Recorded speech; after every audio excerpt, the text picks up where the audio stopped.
Okay, welcome to Tasty History Tidbits Live. I am your host, Professor A. I am terribly late because I have time blindness, and this happens to me sometimes where I start off with the best of intentions and I get lost. And I also thought I had stewed tomatoes, so it wasn't on my list to make stewed tomatoes today. But since I have time, looks like that's what we're going to be doing. We're going to be starting off with making our stewed tomatoes. Then we're going to be making our Italian fare while we talk about some of the roots of the Renaissance. In this whole month of May series, we'll be talking about different subject matter within the Italian Renaissance. But what's on today's menu is for our appetizer, which is fatuna, which is a garlic bread. And then our first course is fagioli uccetto, and our main course is paposo al fornacia, and then we're finishing off with cannocini, which is a dessert. It's a custard-filled pastry. So let's get started with making our stewed tomatoes for the fagioli dish, al uccetto. So to do that, we're just gonna peel some tomatoes first. I need to find the right knife. I got a brand new knife set and I'm so excited for this. There we go. So we're just gonna start with peeling our tomatoes because we don't need tomato peels in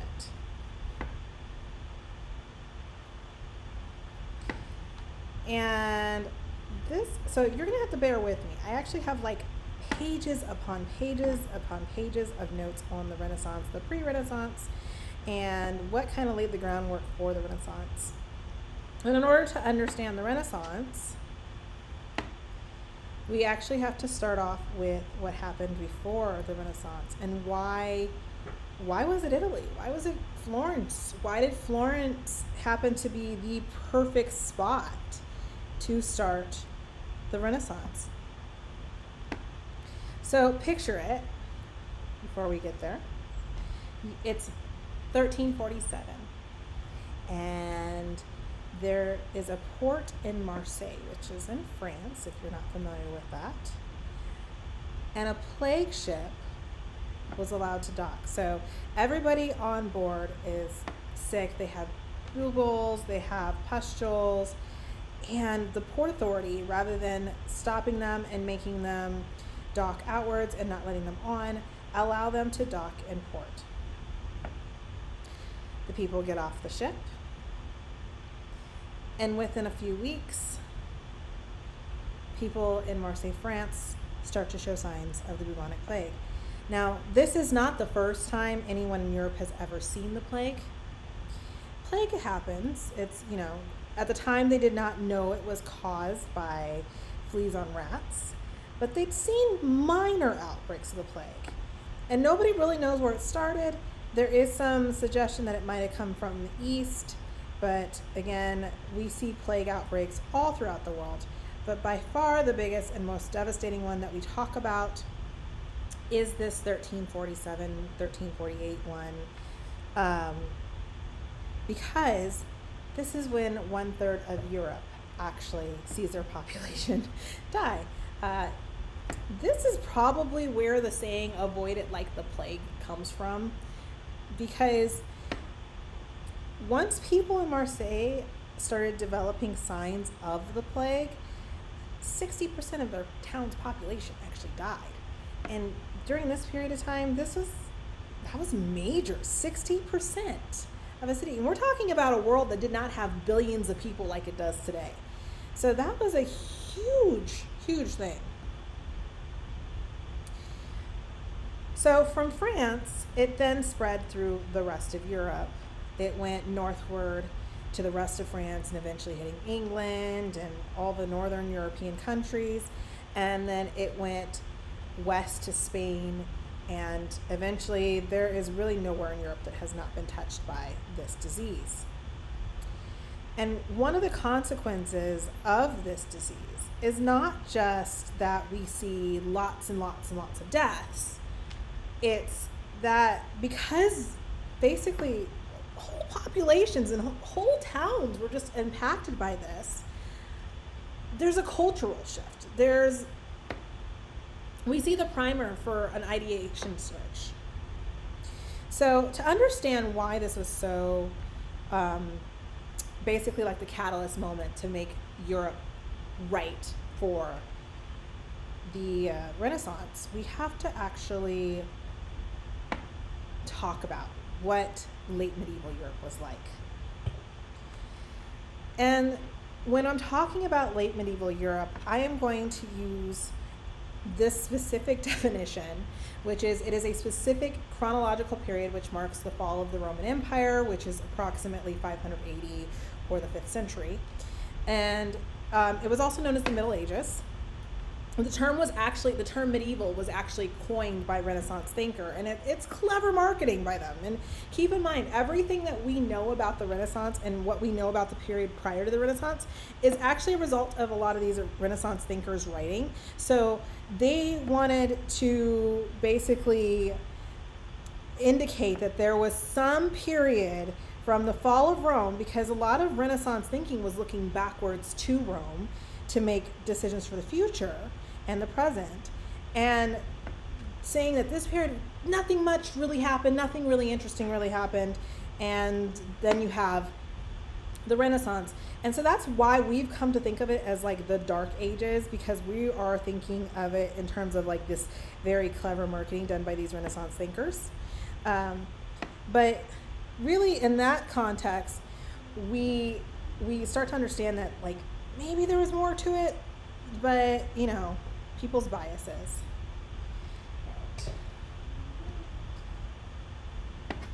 So then when I'm talking about Europe, I'm not talking about Europe during this period in terms of its modern map. So we have lots of different countries that did not exist at all during this period. So we're actually just talking about the self-governing cities, states, not the countries that exist today. Some of them were countries, but for the most part, like even France was different. France was not the France we know today. France was made up of many different little principalities and duchies. And those territories each had sovereign authority. So at the end of the late medieval period, sometime between 1200 and 1350, and if you're wondering why I'm looking down, it's because I have like pages and pages of notes because I wanted to make sure I have my things right. So we're talking about between 1200 and 1350. There are approximately 500 different little kingdoms or fiefdoms, or city-states, if you will, that are sovereign authority. They all have their own rulers, whether it's a king, it's a duke, it's a whatever, viscount. They have their own form of government, they have their own rules, they have their own laws, and they are very much sovereign. The only general authority that they all have in common is the Catholic Church. And so for the sake of Renaissance thinking and the Renaissance period and the pre-Renaissance period, whenever I refer to Christian church, I'm actually referring to the Catholic Church. I'm referring to Christendom in terms of Catholicism. When we start to see the breakout of Protestantism, that's much later, that's the late Renaissance period. So for this early Renaissance period and pre-Renaissance period, just know that if I say Christendom or I say Christian, I mean Catholic. And so basically what determines what is Europe versus what is the rest of the world is less important about geography and more important about theology. It's the commitment to Christendom, the commitment to the Catholic Church, to the Pope in Rome. And so you have Italy, which is uniquely situated in the Mediterranean, and its geography makes it eventually it sets it up to be a major port town. I'm moving my notes just to make sure I get this straight.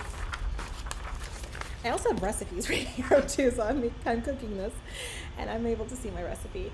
So basically, Europe is embedded as part of the larger world, and if anybody says that we weren't really global, we're moving towards it at this period. There's some trade happening in the east between Europe and like China, for example, and a lot of the trade in the east is being mediated by Islamic traders. The Moors, for example, out of North Africa, who at this time also had some influence in Lower Spain, not all of Spain, but in Lower Spain, because Spain is 3 kingdoms at this point. It's Granada, there's Castile, then there's the Basque Country, and then there's Aragon. And eventually those would become one nation that we call Spain. But for now, it's three. Just like at that time, France was also three different nations. You had Aquitaine, you had France, and you had Burgundy and some others that were part of it. Sorry. Husbento is providing tech support right now because I guess there's something that's not set up right. And so he just popped over to the other side, so it's fine.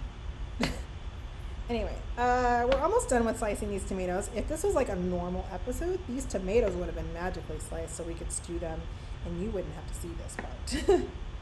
But it is what it is.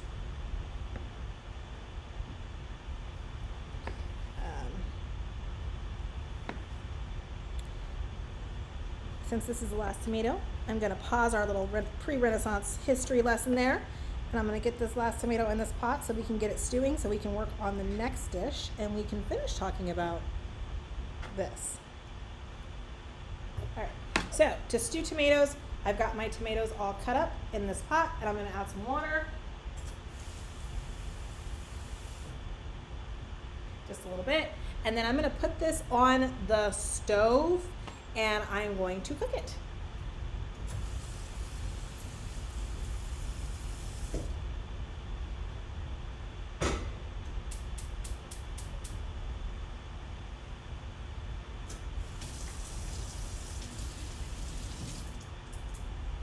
And while that's going, I have a towel right here.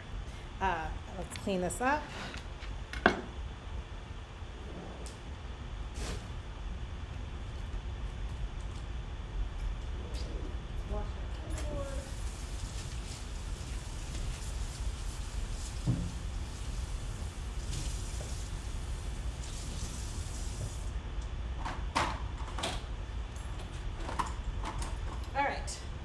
While that is getting started, I like to clean as I cook.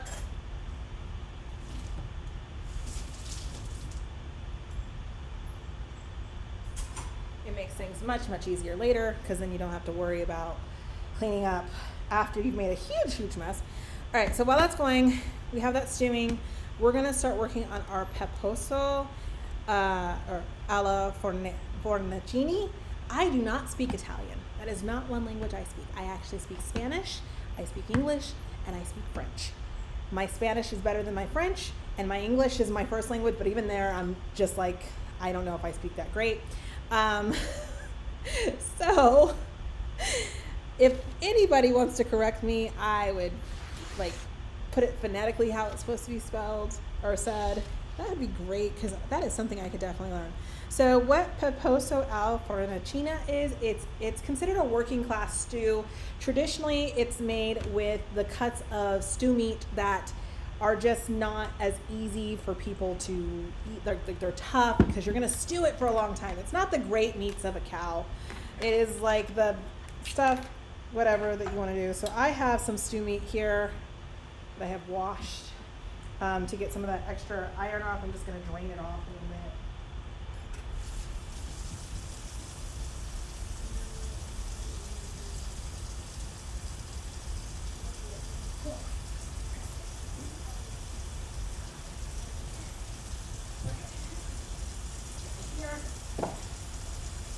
Wash my hands.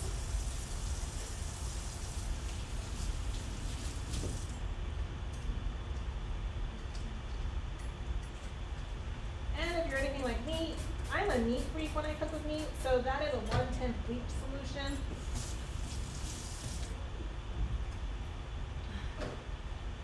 That is a 1/10 bleach solution that I just sprayed into my sink because I do not like the idea of the bacteria from the meat contaminating anything else. Typically when I work with meat, I use gloves, but we're just gonna get ready for that part. So to make this, we're gonna use 3 cloves of garlic,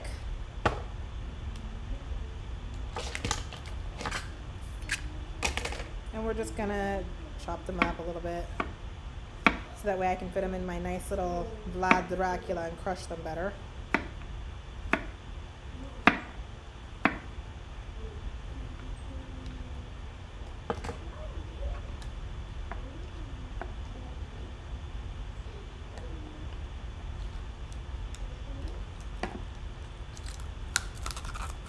This is the cutest, like the cutest. I think it's the most adorable out of all of my sorry, I'm looking at this, of all of my kitchen tools because it's a vampire. So I've now kind of got my garlic cloves crushed a little bit. But this one is one of those dishes where it's like, it's really, they called it a peasant's dish because, like, again, the cuts of meat weren't the greatest. And Chianti, back in the day, like back during the Renaissance period, was not considered a very good wine typically. It was known to be very bitter, but when you used it to cook, it would mellow. And so one of the things that I think startled me about this at first was that you're using pepper. Like, pepper is the main ingredient to cook with, but I have been assured that pepper mellows over time the longer you cook it. So this is going to take approximately 3 hours. So I want to get it started now before we move on to anything else in this live cast. So I'm creating my pepper sachet. I think I need more pepper.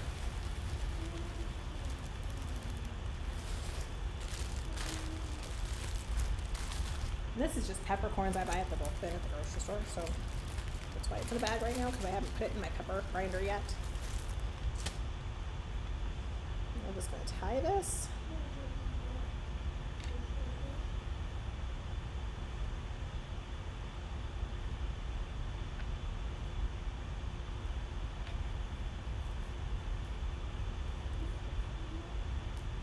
I could not find in the original recipes like what the preferred method of tying this was, so I'm just gonna like tie it. And if it works, it works. If it doesn't, it doesn't, but oh well.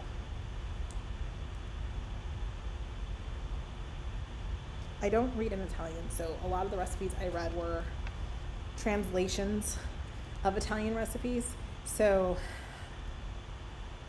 I have to rely on that. It's much easier when I'm cooking like French food or Spanish food because I can read it in the original language and I understand it, but like cooking sometimes from other regions, like when I cook certain foods from like Asia or things that I'm reading it in the original like language of that region, it's hard because I have to like read the translated version of said recipe. All right, pepper sachet completely done. And then the first thing we want to do, since we've got our pepper sachet done, pull out some salt, some of the seasonings, bring my garlic over to my stove. And I apologize, I'm gonna remember to talk louder because when I did the test stream, apparently you can't really hear me that great when I go over to the stove. I'll have to figure out how to make the sound better. But we're gonna go over to the stove and we're gonna actually work on making our meat perfect.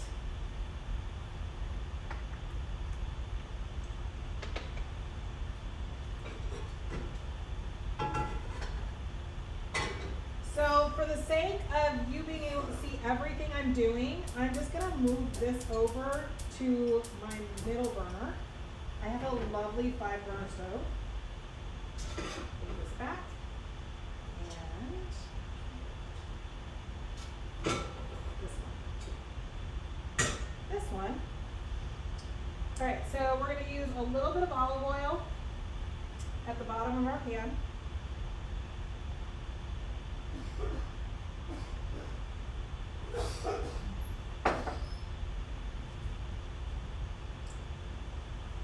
Grab my gloves.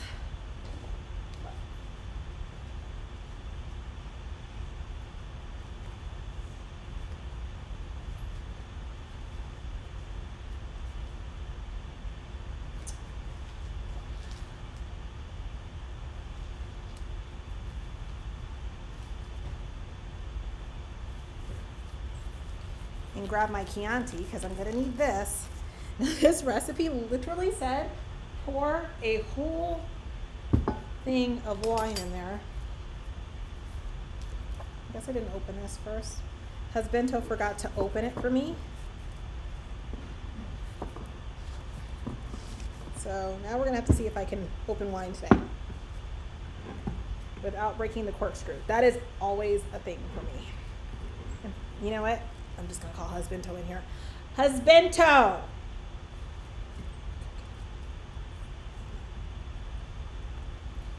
And yes, I did get him a shirt that says husband tone. I designed one for him.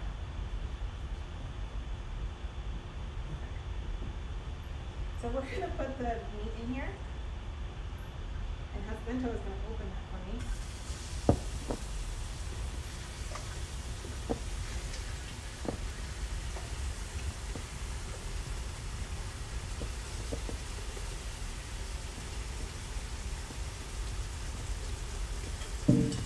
Everyone say hi to Husbando. He is like my official sous chef. He's my PA, my director, my editor, my official sous chef. He is everything. And that is why he just got a shirt that says that on it. He thought he was going to avoid being on camera.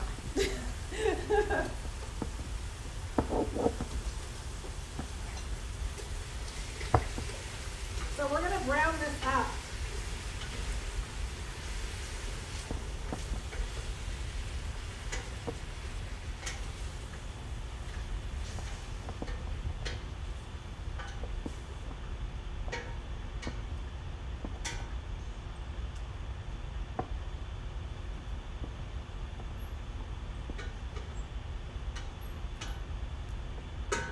I really feel like I need some music, but I need to like find royalty-free music to play in the background because I feel like we just need like a little bit of like Italian joy as this is happening.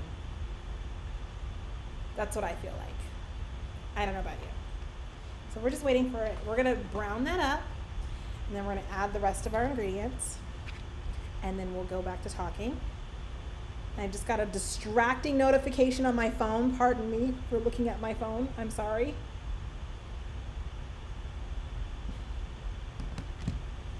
All right.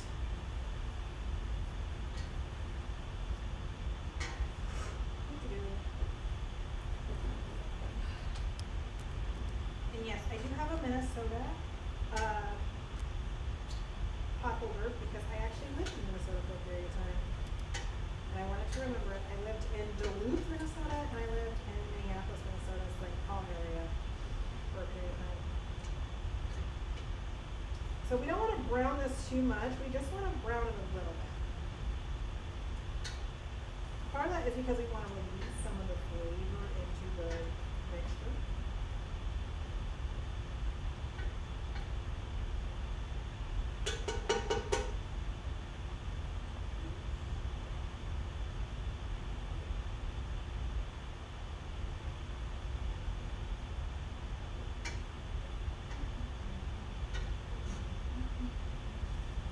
Moving it to make sure that all gets browned kind of evenly. All gets a chance to brown.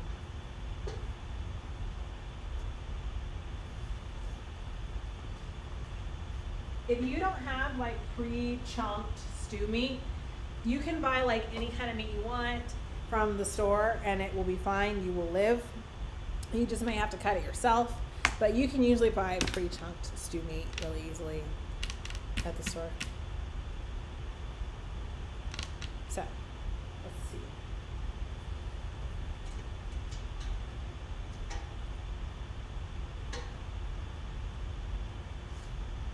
It's starting to have color. All right. Let's give a couple more of these things brown.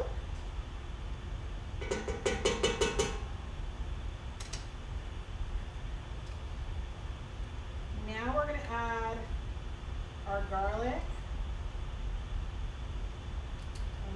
Here.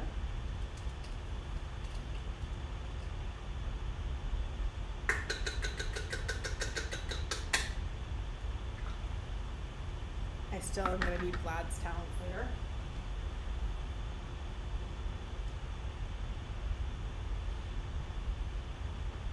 Some salt.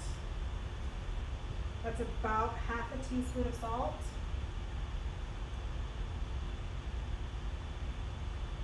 Teaspoon of some Italian seasoning.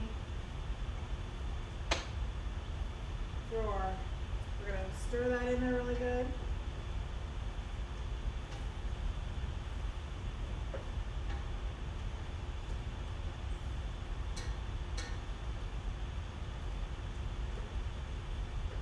And that was 3 cloves of garlic, by the way.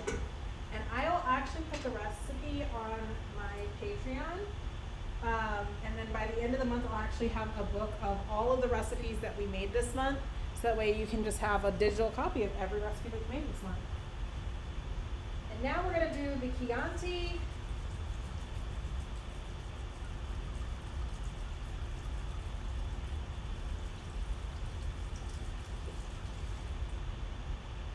I have never cooked with a whole bottle of wine. Make sure that the peppercorns get in there real good. Towards the bottom.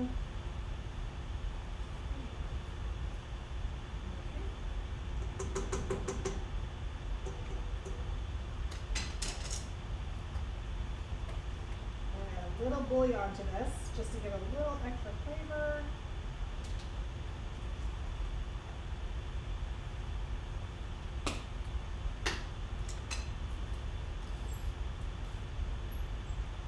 All right, and I'm going to ask Husbando to find the lid for this so that way it can stew in there. I'll clean up after myself. What?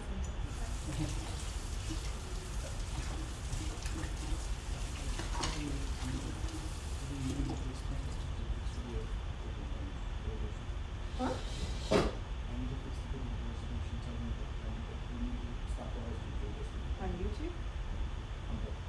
Oh, and I guess we have to fix the video resolution, so I'll be back momentarily. Okay, so I'm gonna have to disconnect. Yay! Live means technical difficulties sometimes. Yeah, okay. So stop recording, stop streaming.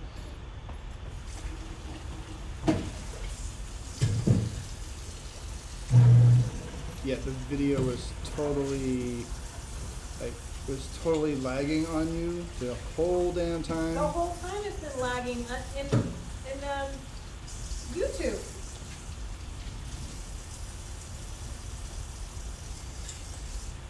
And Leia's been talking this whole time. Yeah. I hear you.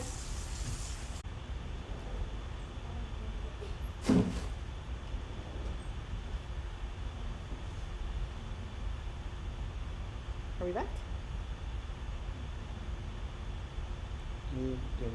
We should be live. Okay.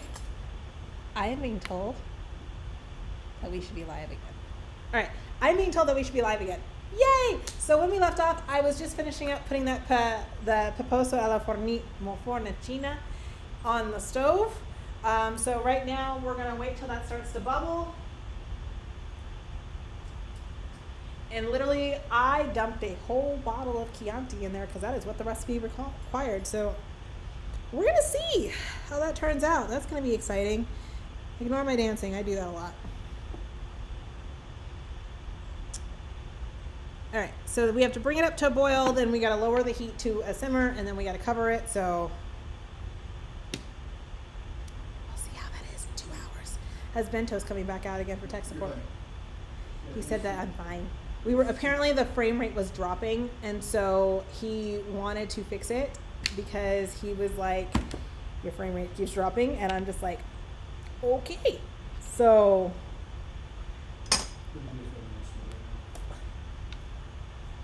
okay.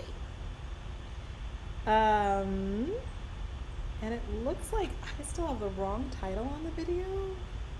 I don't know. Let me hit done. Okay, now it's updated the stream. Yay! Okay, so next is my nemesis. It's custard making. Yeah. So funny story. I learned how to make custard years ago.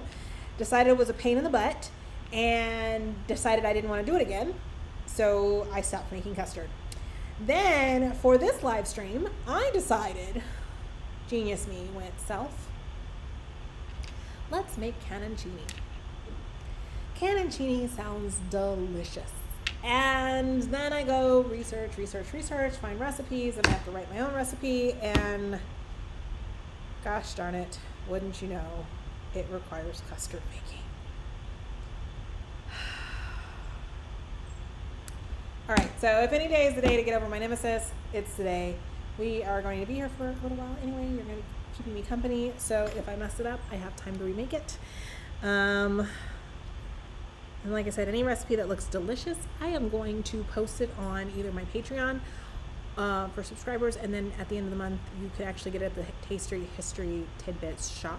It's tastyhistorykidbits.shop. I'm actually going to put all the Italian month recipes together in a nice little digital book, and so you can have every recipe we make. So every week for 4 weeks, we are making 4-course meals related to different regions of Italy as we work our way through the time period that is the Renaissance. And so you can have all of those at the end of the month. All right, so let me pull up my recipe, because unlike cooking, baking is not experiential. It is an exact science. It is like chemistry. It is something you have to follow the rules for. I can't just freestyle it and go, oh, that sounds great, I'm gonna do this. I actually have to follow the rules. And this is why my very rules-driven husbando is a better baker than me and will always be a better baker than me. Right.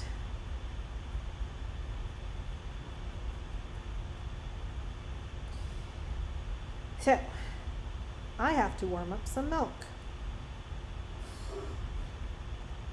Let's look at the recipe for 8 ounces of milk. That is 1 cup of milk. 240 mLs for my European viewers. I'm going to use cream instead because that's what I have.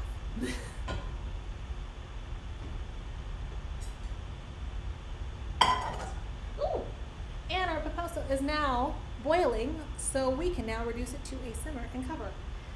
Husbando's come in here, so he probably has some recommendations on how to make custard.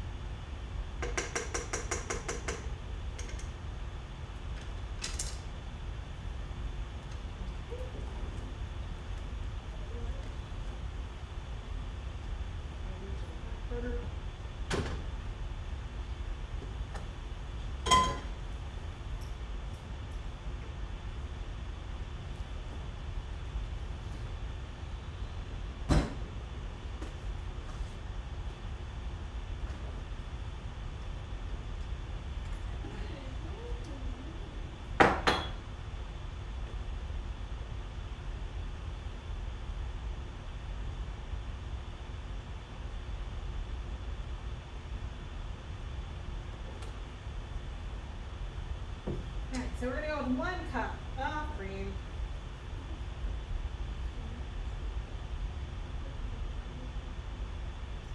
And let's put that on a low heat so it has time to warm up gradually without boiling.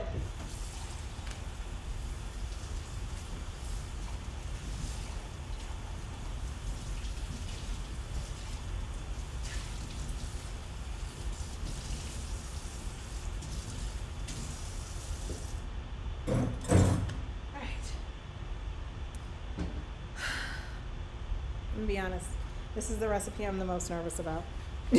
So I hope you guys don't mind if we put a pause on talking about history for just a minute while I work through this recipe.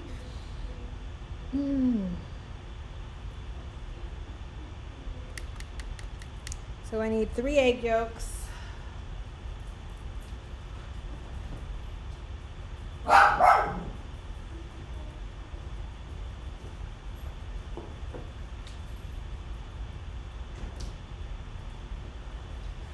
My dog decided she wanted to be a part of this.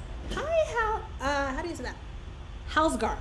Did I say that correctly? And if I butchered it, I apologize.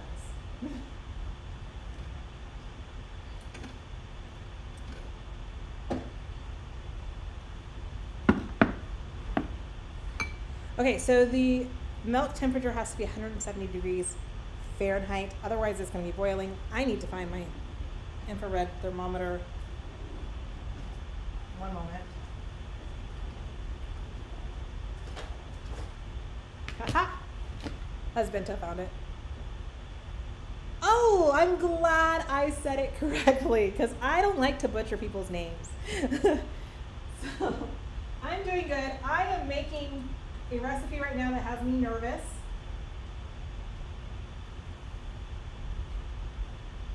Okay, We're only at 89 degrees Fahrenheit. I don't know what the Celsius, I can't calculate that off the top of my head what the Celsius temperature is for that. We need to get to 170 degrees. So I am currently making some cannioncini. I'm getting it ready. So I'm making the custard part for it. So we're gonna separate our whites from our yolks.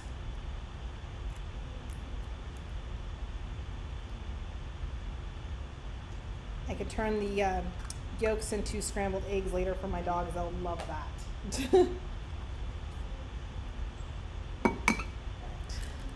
And I promise we will go back to talking about history in like a little bit. I just need to focus on the custard because this is the one recipe that legit has me scared. I have not made custard for years because it is not my favorite thing to do.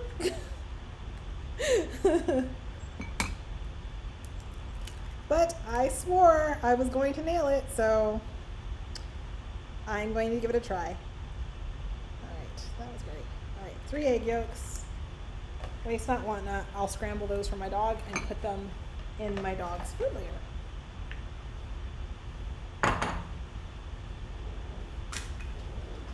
And water.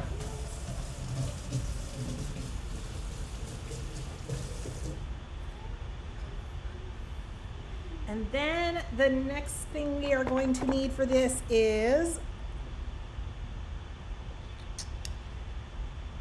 sugar, vanilla extract, orange zest, and then there's some flour involved. Okay.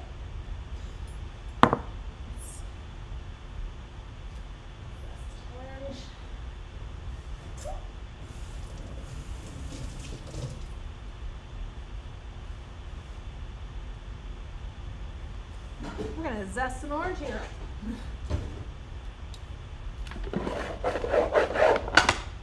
I have one of those really nifty cutting boards that has all the little attachment thingies, so I am going to use it to my advantage right now.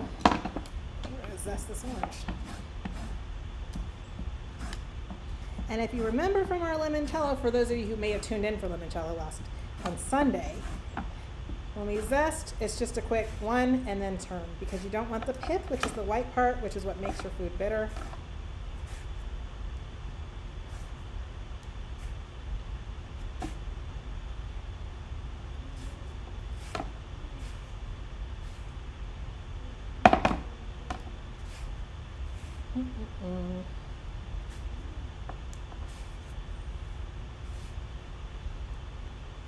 I should have chosen something simpler. I really should have. I really should have chosen something simpler. I don't know why I did not do that. You know how like you plan things and you're like, I'm gonna do this sounds great, and then you get to it and you're like, wait, I might have bitten off more than I chewed. That's how I feel right now about this custard. I feel like I might have bitten off more than I can chew with the custard.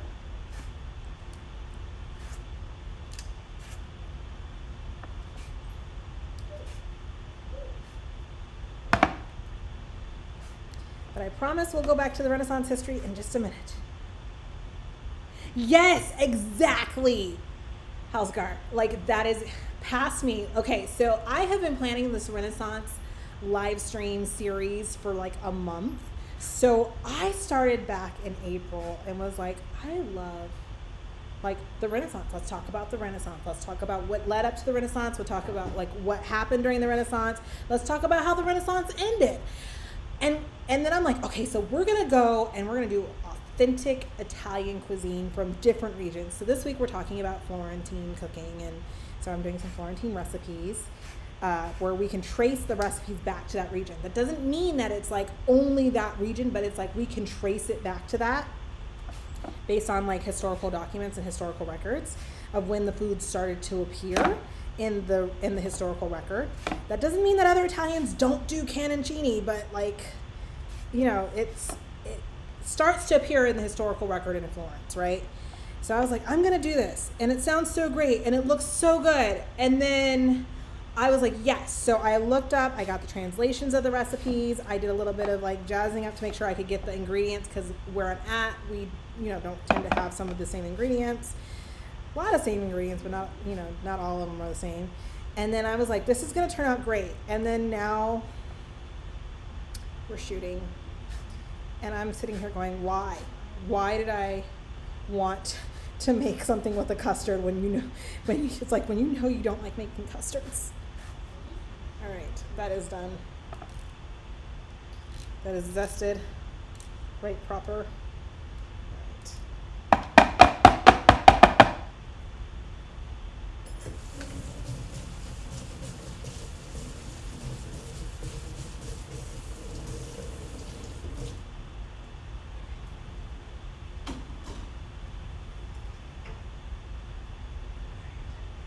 I'm just going to check the temperature on that.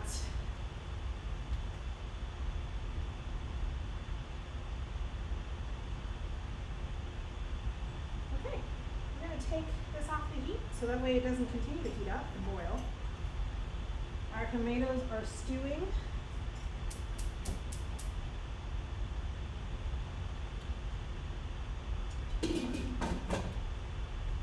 The pepesso alla fornacina is cooking, it's simmering.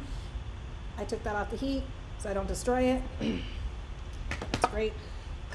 I have like very little confidence now. All right, so in a pot, I need to combine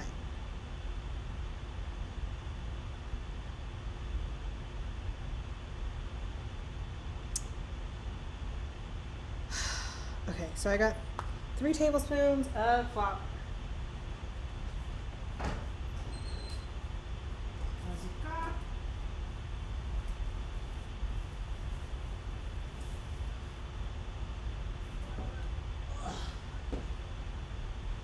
Okay. Okay. I swear. I feel like I have to preface this with I am not a professional pastry chef, so this is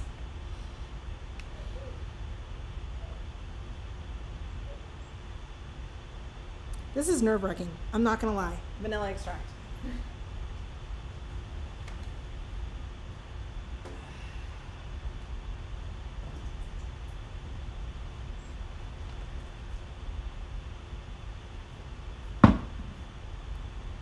All right. It looks like we are going to the stove.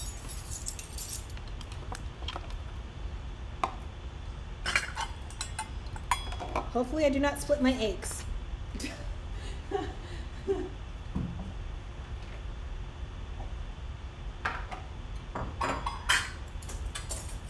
And I feel like it's okay to be honest because I am not a professional to say like, hey, I think I might have stepped in it this time. Like I might have actually like done too much.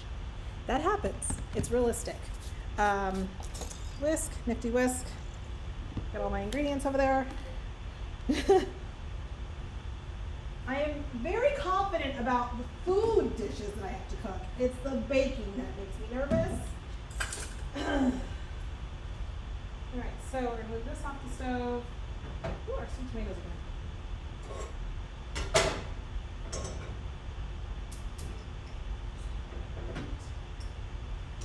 We're gonna let the milk cool down a little bit so that way we don't split it. In a medium-sized pan, we are going to whisk together some egg yolks, sugar, vanilla extract, orange zest, and flour. So I have my 3 egg yolks. I need 3 tablespoons of all-purpose flour.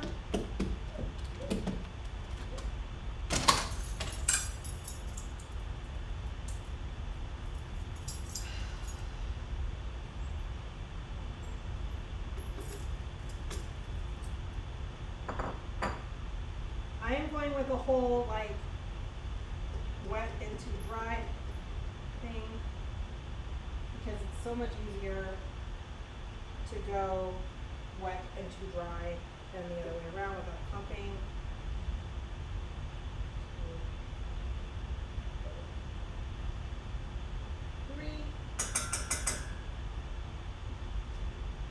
Then I need a 1/2 cup of sugar.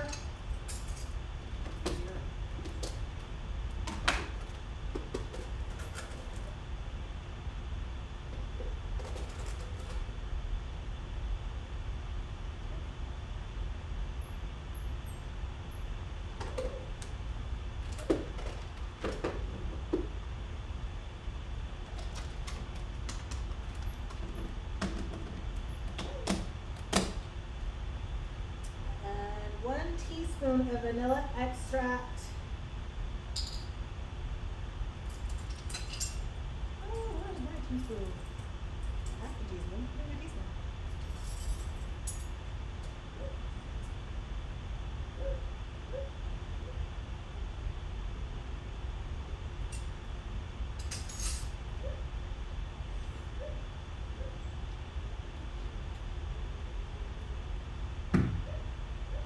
Now we're gonna put in our eggs, or no, I'll put in the orange eggs first.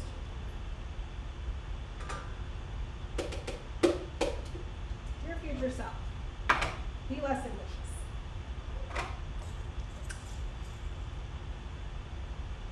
Eggs.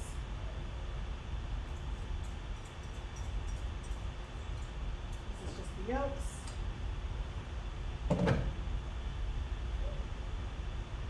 Let's check the temperature on the milk one more. I respect you. Thank you. Thank you. I might have to redo this. Let's hope I don't. I'm going to check the temperature on the milk first to make sure that it's not too hot. Right. Now it says to slowly whisk it in.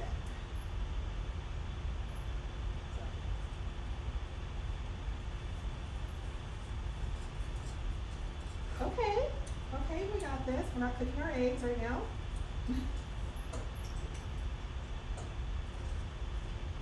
That's a win. I don't see any like scrambled eggs or split milk. Okay, it's giving looks. It's looking like how it's supposed to. So we're just gonna keep this moving.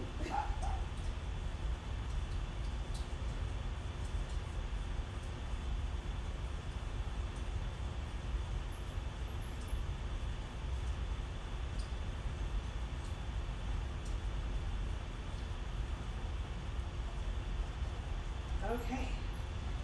Woohoo! All right, that nerve-wracking part is over. I'm making milk that spills. But I don't want to spill milk. All right, and then it says that we have to keep stirring it while we're cooking it over medium heat.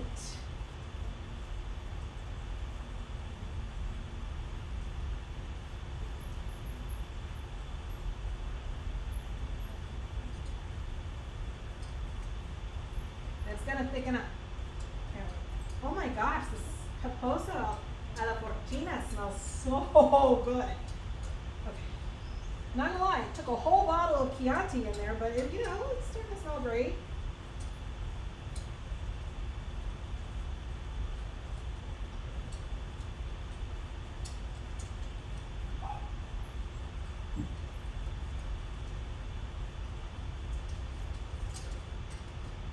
Apparently the reason why you don't, when you're making custard, you don't let it just sit there is because it will burn and it will stick to the bottom of the pan and not like that.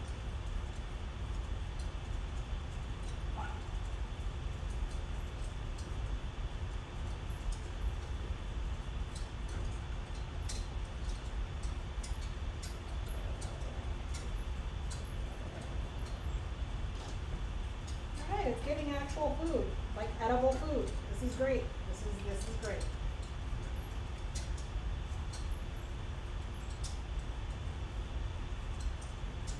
Okay, so it's not too hot. Husband is staring at me like he's like, okay, you got this, you can do this. Out of the two of us, I am definitely the cook and he is definitely the baker because he is very rules driven. So he's very good at following recipe instructions step by step. So everything he bakes turns out really, really well because he can follow a recipe really, really well. And it depends on what it is for me, whether or not I like to bake. So like he's in charge of cookies, not me.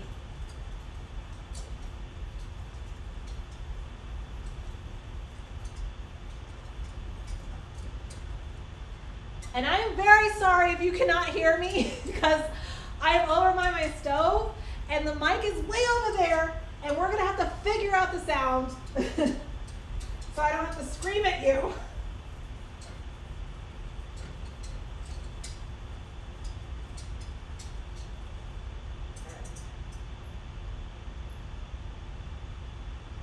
It's got to reach a slow boil. So where we start to see a little bit of bubbles is where we want it.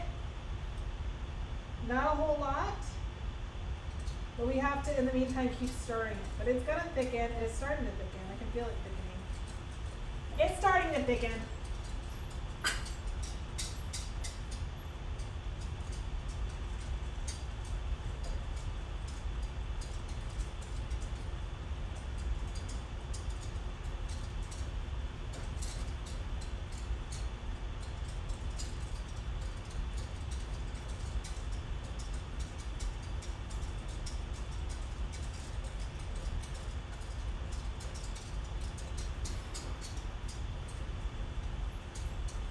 Gosh. I wish I had like a Rosie the Robot from like the Jetsons, because Rosie the Robot could take over stirring. She'd also clean my house, which would be great.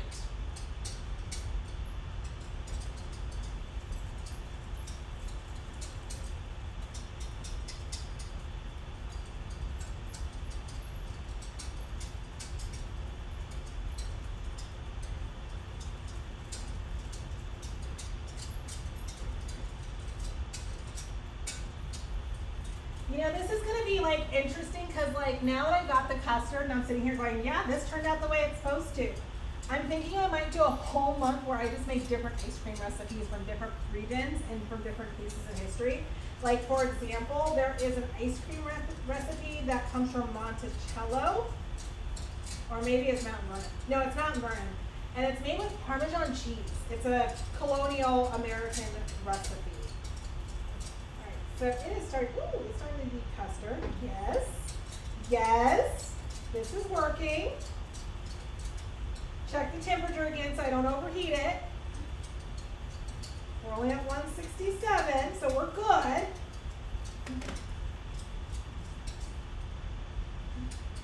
All right, so you want to make sure that once it gets to the desired thickness, ooh, see it's starting to get all thick and custardy. You're going to take it off the heat. So mine should hit that thickness once it hits 170. We're at 170. Yay, okay.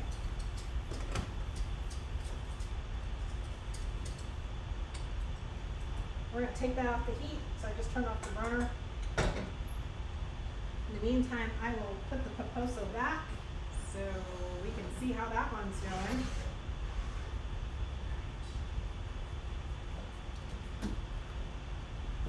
Not bad. Not bad.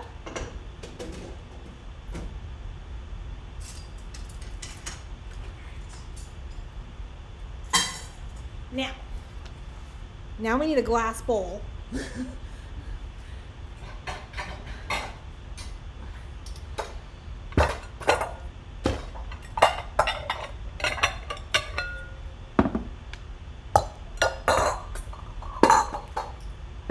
And then we're gonna put it in the glass bowl, and you can see my microphone. So you see, I was trying to make it so everybody could hear me.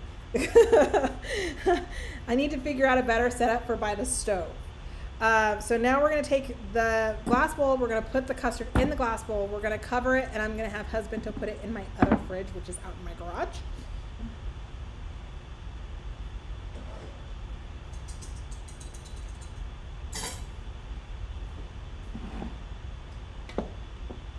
And I actually have quartz countertops, so my countertops can take the heat.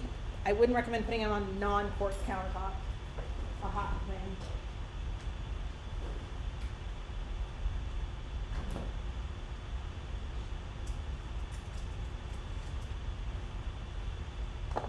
Okay, let's put this custard. Look at that, it's custard! It turned out! I am so happy. We can go back to talking about history in just like 30 seconds.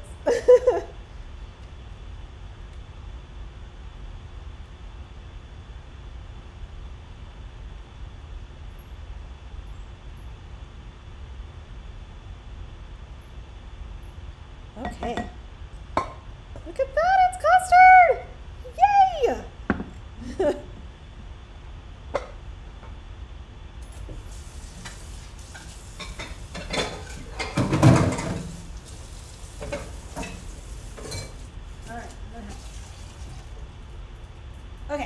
So now I need to cover it in plastic wrap.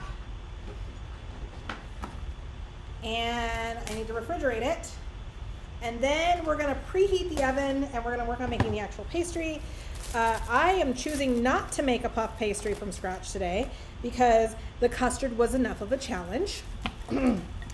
Plus, my goal is ultimately that if you watch this and you decide you want the recipes, you can go grab them off of the Patreon or something, or if you're taking notes, take notes. And then you can make this. If you make even one of these dishes, I promise you, your family, friends, date, whomever will be super, super impressed because, mad respect, they are. Some of them for the techniques look difficult, but they're easy, and then other ones, it's actually difficult. So I'm going to hand this over to Husbando, who's wearing the official Husbando shirt that I made for him. I had it made. I designed it and had it made for him, and now I make him wear it. All right, so we're going to work on the actual puff pastry now.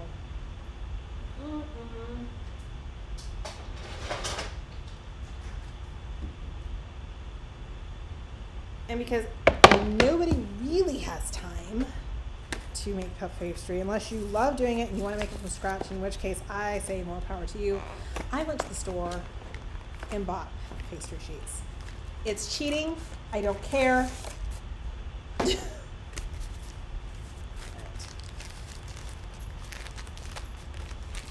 Let's see. All right, and the thing is that 2 of them come in a pack, so I have plenty. So we're just gonna, I think it's still a little frozen. And does it give me, it gives me microwave instructions.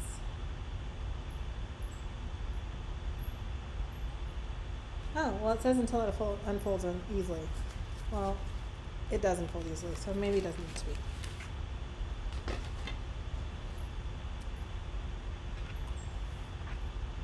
Okay, now it's gonna need to be.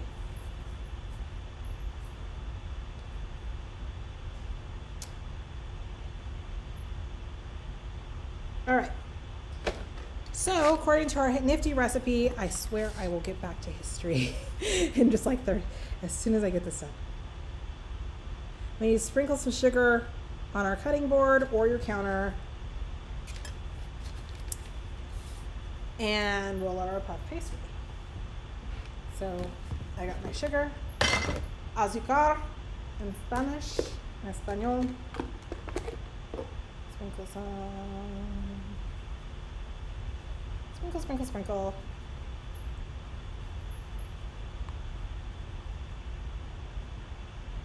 Alright, let's preheat our ovens.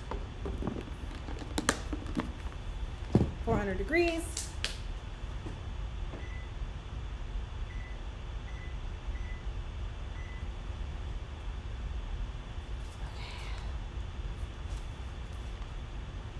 And then we have to cut these into strips. So I'm going to use my nifty utility knife, and I'm just going to cut these into strips.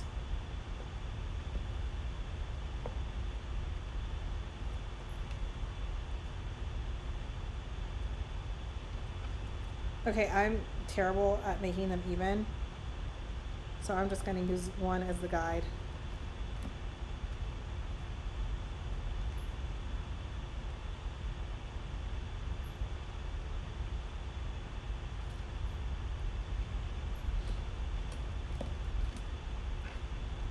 My poor little guide.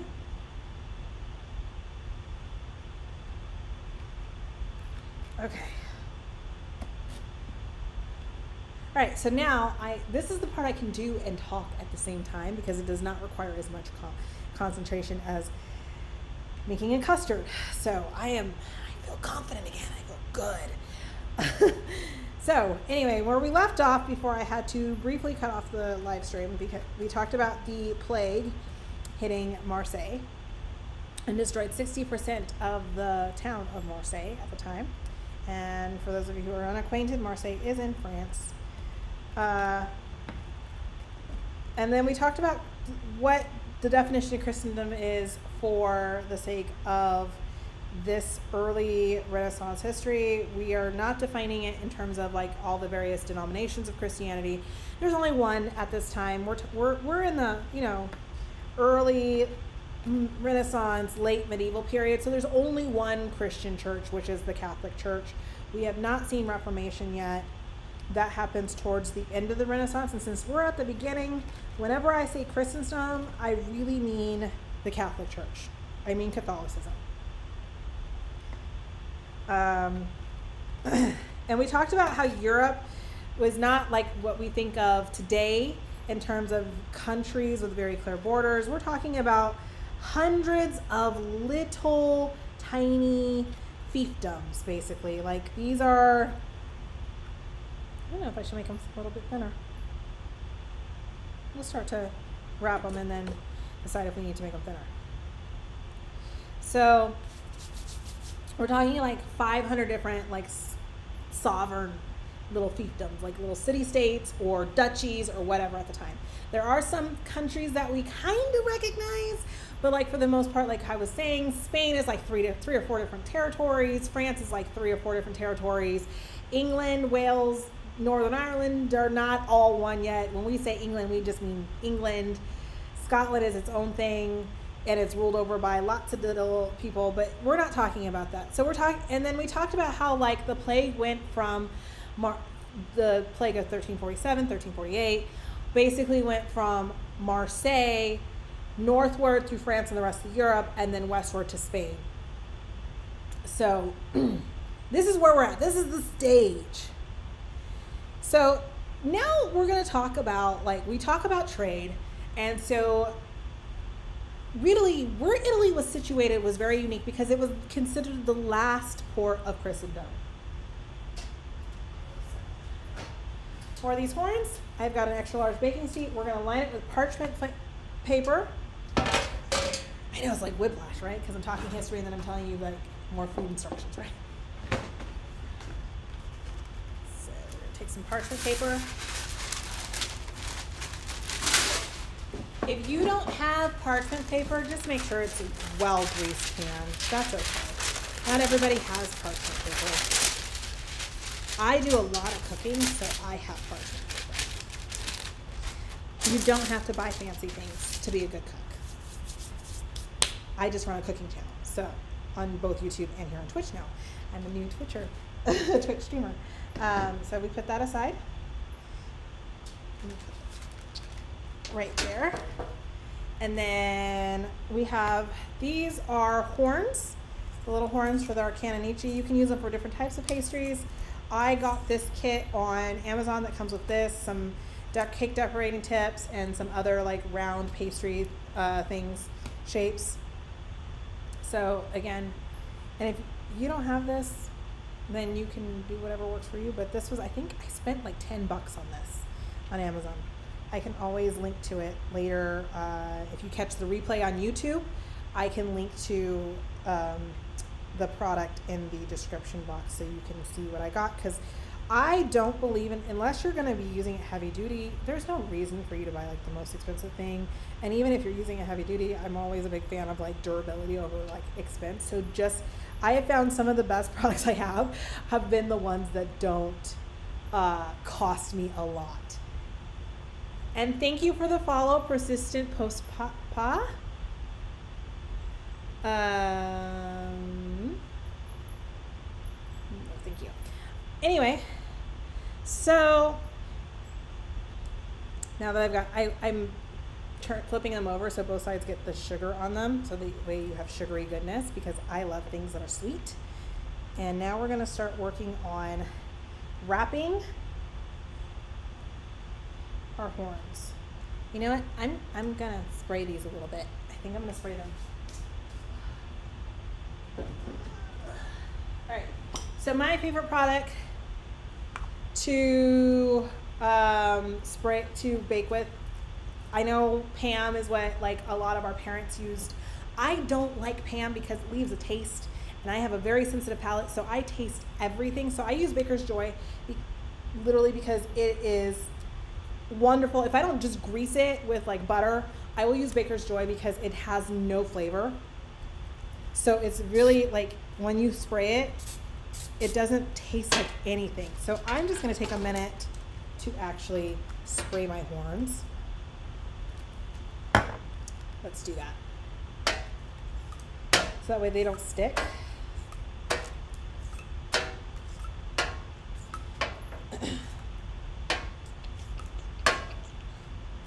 Anyway, so when we're talking about Italy, it's uniquely situated because it is considered the last port or the last gateway of Christendom before you go to the Middle East and to Asia to trade. And at that time, you had Islamic traders who were basically facilitating these deals. So like if you follow me on TikTok, you probably saw my video talking about the origins of pasta, which pasta started in China and then came to Italy eventually through trade routes. There's a lot of credit given to Marco Polo, although it was there before Marco Polo had even gone to Asia, or we're going to call it the Orient, just because that was the language of the period. Oh, Hellsgar. Most people only know a little bit about the Renaissance, like a tiny, like the portion that most people are familiar about is like that really middle period of the Renaissance, probably about till Galileo, which is like towards the end of the Renaissance. There's a lot that happens before that period. And when we started thinking about Renaissance thinkers, we always think about like the Medicis and things like that. And the Medicis do play a part in early Renaissance history, but not the part that we think yet. Like they're not there yet. They're there, but they're not there yet. Hausgaard, Marco Polo's biggest strength was having a catchy name. Yes, and we turned it into a pool game as children in the United States. Basically, you go looking for somebody and you say Marco Polo, and yeah. Oh, I'm glad. My whole point is I love history, so I love to go dig deep and like research history. And so I do the research so that way you don't have to. And if you want to do the research, I can help figure it out where the best resources are for whatever that topic is, because I happen to study a lot of history in college. I also studied a lot of geopolitics and public policy. I'm a nerd, and it's okay. It's okay. I know it. I found my husbando who accepts my nerdum and goes, okay, this is what she's interested in. So when you wrap it around your horn, it's going to look a little something like this. Anyway, so Italy is very well situated. It is the last port of Christendom. So basically at some point, every single other country from Europe who wanted to trade with the Middle East or with Asia had to go through Italy. So if you think about it, Italy had access to things that other people wouldn't have first. Like they got it first. They had access to various texts. They had access to various works of art, various spices. Like Italy is just this very uniquely situated place. So if we think about that access to the trade routes, and we think about what was actually happening. So for the majority of this period, the late medieval period, Europe didn't have access to things like silks or spices like luxury. So they had to go east to China or the Middle East to trade for those things. And if we think about it, we realize that this is actually really, really powerful. So Italy is situated right there as kind of like this potential ally to a lot of these places. And since many European nations were desperate to obtain these luxuries, the West was really more of an idea, and Italy was kind of like that weird in-between spot where like the West versus the East could all get together. And you have to the south, you have Africa. You have the Moors, who are already kind of in Europe. They're in southern Spain at this period. So you do have access to that and potential allies for more trade, because the Moors are Islamic. They do trade regularly with the Middle East. And so you can get those allies to help you have more access to trade. And this is what people wanted to. And then Muslim merchants, because they were mediating all trades to China, they played a huge part at this time period. And so huge portions of Islamic learning and ideas, architecture, art, actually end up influencing a lot of later Renaissance art styles, access to learning, education, things like that. So a lot of the Arabic scholars influenced a lot of the Western Italian Renaissance thinkers. And that's just like one of the ways that like we have to stop. I find it interesting as a person who really likes history that we always say, well, this started here, but really it's more like everybody was mixing ideas for a very long time. And so you see influences, like even if you look at like the Bible, the Quran, and all that kind of stuff, you see influences from Christianity and Islamic texts, and you see like Islamic influences in Christian texts. So now we're going to talk about some of the ancient roots and why, because remember, the Renaissance started in Italy. And so why was Italy so much better to start the Renaissance, right? Like why was it primed for that? And so we started thinking about ancient roots. And one of the things that starts, especially in Florence now, we're going to go back to the Roman period, because this is one of those things that the Renaissance was greatly shaped by some of those ancient ideas. And whether or not we as modern scholars, we as modern scholars know this now because we can actually go ad fontes, which is to go back to the original source. But like, because the Renaissance thinkers were really good at spreading propaganda and really good at marketing themselves, we forget that a lot of these ideas that they were looking towards actually came from very much older ideas. So if we go back to the Roman Empire, by 1350, the Roman Empire was a distant dream. It was something that happened. They had the architecture, they had some of the literature, but not a lot. Like most of the writings from the Roman period were lost. They were either in private collections, or they were destroyed with time, or they'd been translated so many times that the original meanings of those texts were gone. They were gone.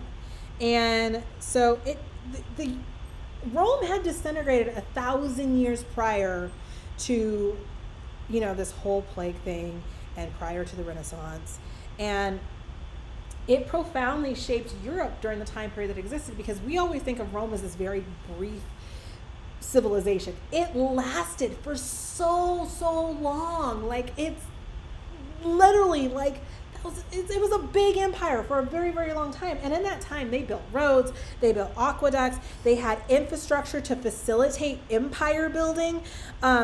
Many of those infrastructure pieces were destroyed due to war, due to other needs. Sometimes what happened was people literally would take pieces of things. I'm sorry, somebody is texting me and it's kind of annoying. Okay. Okay, sorry. Oh, thank you for the follow, Housegar. Thank you so much. And that's just my oven telling me that it's preheated to 400 degrees. So basically, Rome basically had this infrastructure, and then as the Roman Empire fell, people needed things to build houses, so they would take pieces of it off. It's the same thing we see later during the Tudor period, where like we talk about like the destruction of the monasteries, and a lot of it was people just taking pieces to go build their houses, go build their barns, go build the business that they needed, right? They just needed materials. And so these pieces of infrastructure from an empire that was long gone just represented materials that they could use, right?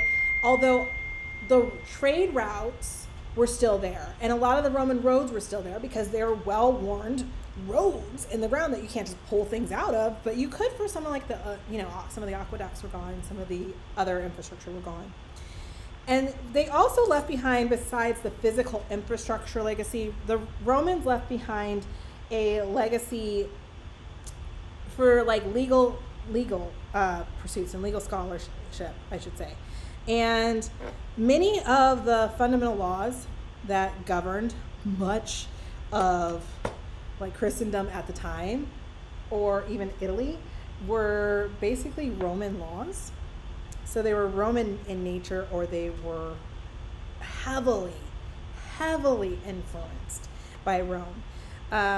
One of them is the Justinian Legal Manual, and this contained rules that even to this day we have a lot of laws that reflect some of the things that were in that Justinian Legal Manual. And Emperor Justinian was like towards the end of the Roman Empire, so that just tells you how long ago a lot of our inspiration comes. When people, like when older folks like my mother say there's nothing new under the sun, they literally mean it, because we are continuing to draw from old laws that, or inspiration from old laws that were written thousands of years ago.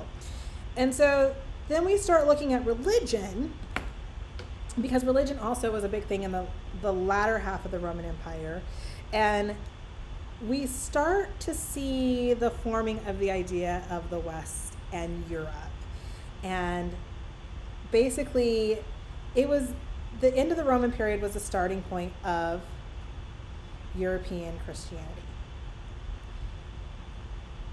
It basically made up the most fundamental parts of life and culture in medieval Europe. In fact, a lot of the great art was from the church. Education was typically done in the church. If your kids went to school, they often went to, well, in English they would call England, they would have called a parish school, but they went to school that was run by the church. Either nuns facilitated it or priests facilitated it. I need to change my notes page so that way I don't get things wrong. This is a lot, and I want to be accurate. So I wrote notes so I'm not wrong.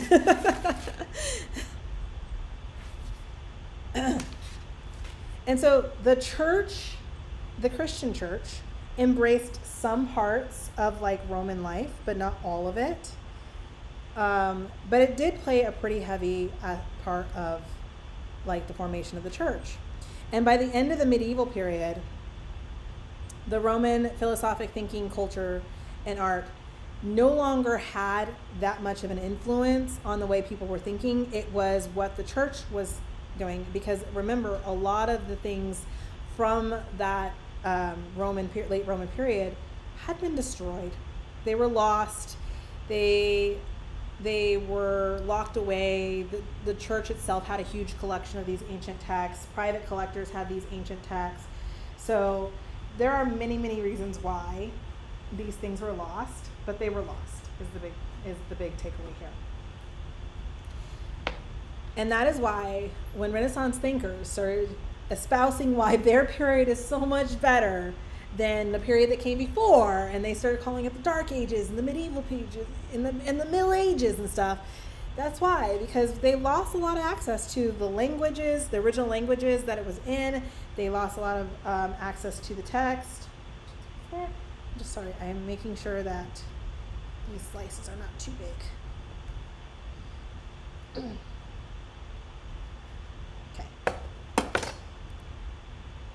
And by the end of the Renaissance, so by the end of the medieval period, very few people could actually read them. Like the ones that did exist, people couldn't read the language. They didn't understand Greek. They didn't understand Latin.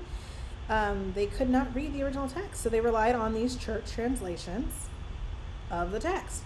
But if you want a little preview about what's going to happen going forward, by the end of the Renaissance period, people learned to develop the language skills to decipher the original information, and they're able to access it, and they're able to do the translations themselves. So that's a preview of that, what happens. So in order to understand the Renaissance later, especially some of its push and pull against the church in the late Renaissance period, we have to understand the Western Christian church. So the tenets of Christendom that make up that Christian identity of this time period is that you're monotheistic. There's one holy book, which is the Bible. Your Savior is Jesus Christ, and you follow a particular set of morals or rules, guidelines for your life. Generation younger than the foolish calling entire. You are absolutely right, Halsgar. Calling an entire period of time the Dark Ages is like next level hating. Yeah. It's I don't think we could even do that. Like even with our like whole like okay boomers thing, I don't know. Like I don't think we could hate that on that level, like that whole level. And then during this period of this time, we're still in the late medieval period. We haven't quite gotten to the Renaissance. We're getting to the birth period of the Renaissance, right? Many people are Christian in Europe, regardless. There is no room for atheists. There are very few atheists that do exist. That doesn't mean that they... And I'm going to preface this by saying there are very few atheists as we understand the word today. Atheists in that time period would have probably been more agnostic, where they believe in a God, but not necessarily the Christian church kind of thing. So it's definitely a different type of time period.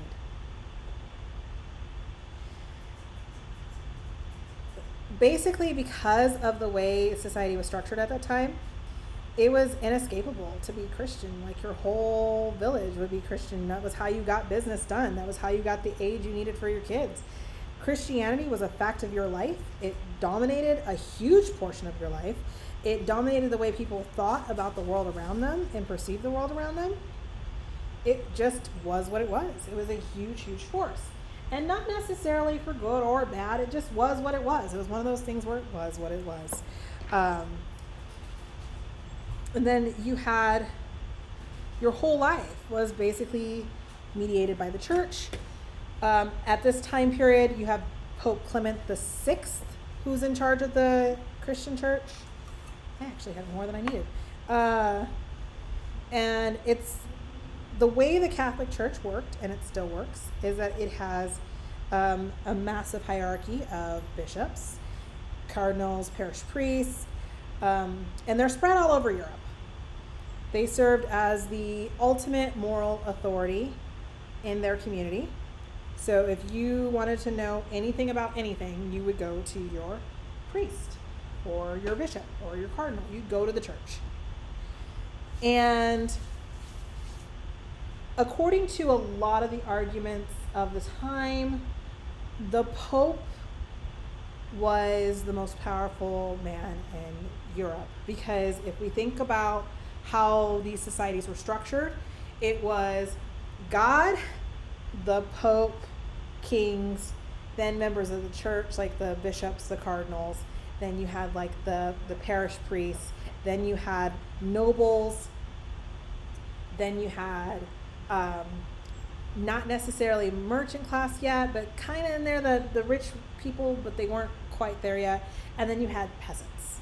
That was the way society was structured. So the church dominated every facet of life.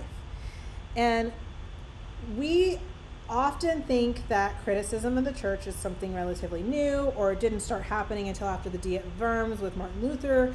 But at this time period, there was already criticism going on. And so people were suspicious. The church was greedy. The church was corrupt in a lot of people's minds. We see that people suspected it, like, as an institution, of not looking out for their best interests. Right.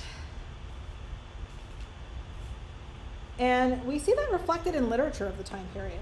I don't know if you've ever read the Canterbury Tales. If you haven't, I highly recommend reading maybe just the first part, the prologue. You don't have to read all of it, but reading the first part, because it does give you an idea of like some of the ideas around the church and how people felt about it.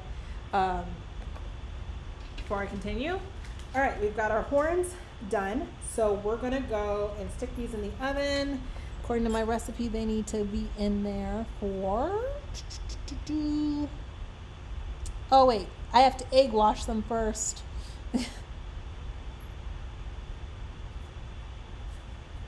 Yep, all right, I forgot to egg wash. Gotta do that first.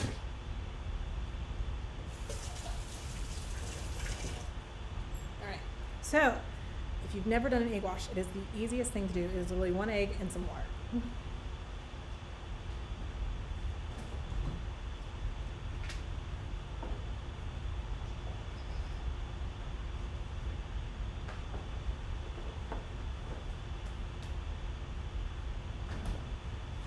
Okay, we've got our egg. We've got our bowl. Add some water.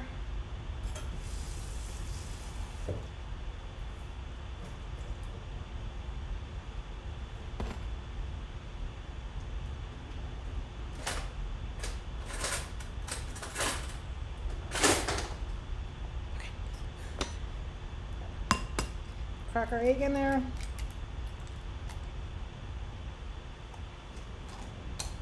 Garbage.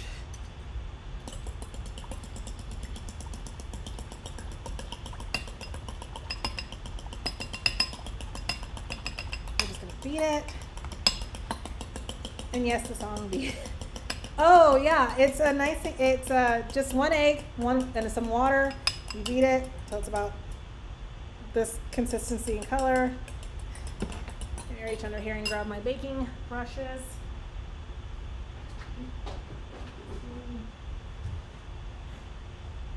Let me put this out of my way. I've got too much stuff in my way.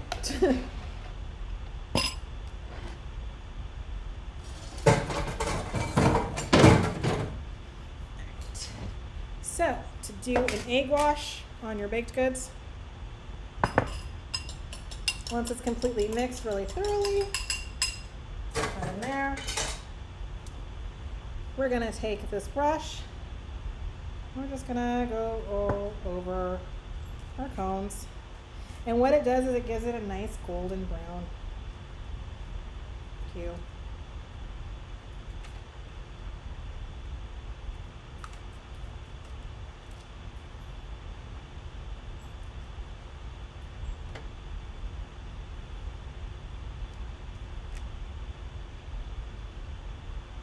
It just gives it some really nice coloring.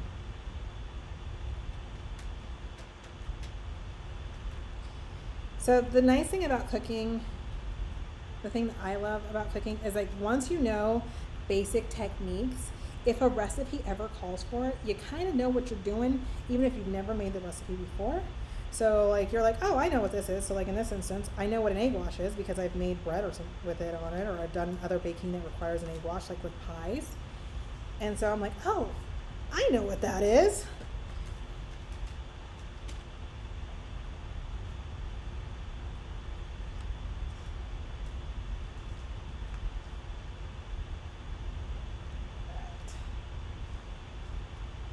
Almost done. Last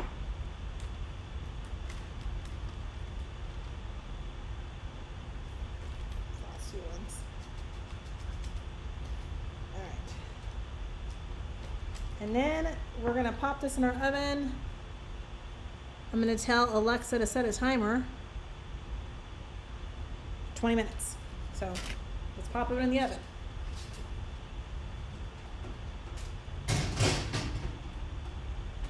Alexa, set timer for 20 minutes.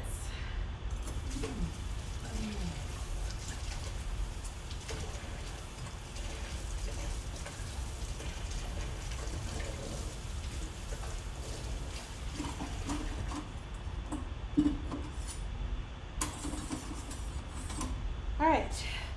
The mess behind me is killing me. I like a clean sink when I'm cooking, so this is killing me.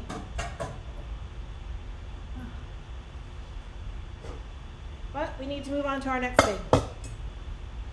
And so our next thing, now that we've got the cannoncini in the oven, we're going to be moving on to our fagioli all'uccello.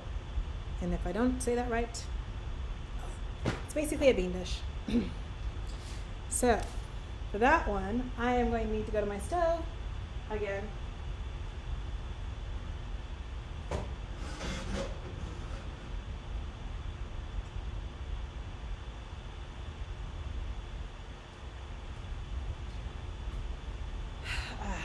But first, I've got these lovely tomatoes that I stewed, so I'm just going to cut them up a little bit. And we can continue talking about criticism of the church. Okay. So, did people have concrete reasons for being suspicious of the church? Of course they did. Parish priests were often just uneducated people who were barely literate themselves. The people, if you lived in a smaller parish, you got bottom of the barrel, whoever was gonna go there, right? If you lived in a rich area, you got a man who was educated, probably came from a noble family, could read, could speak several languages. So people did have good reason to be suspicious about the church and its institutions at this period. I don't want to discount that. And then because the church monopolized education, it basically monopolized people's thought process because it was telling you what to think. Because if that's the only way for your kids to get educated, and that's the only way you could get educated, well, guess what? You're only going to be educated in church doctrine. They're going to teach you as much as you need to know to understand church doctrine. That's what they're going to do. Right. So we've got our tomatoes, our stewed tomatoes chopped up. I'm just going to put them back in the pot because I don't want to dirty up any more additional dishes.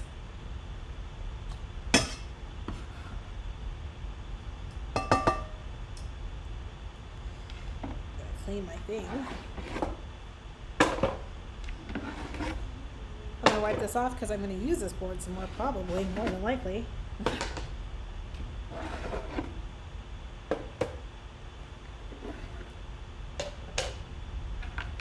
Right now.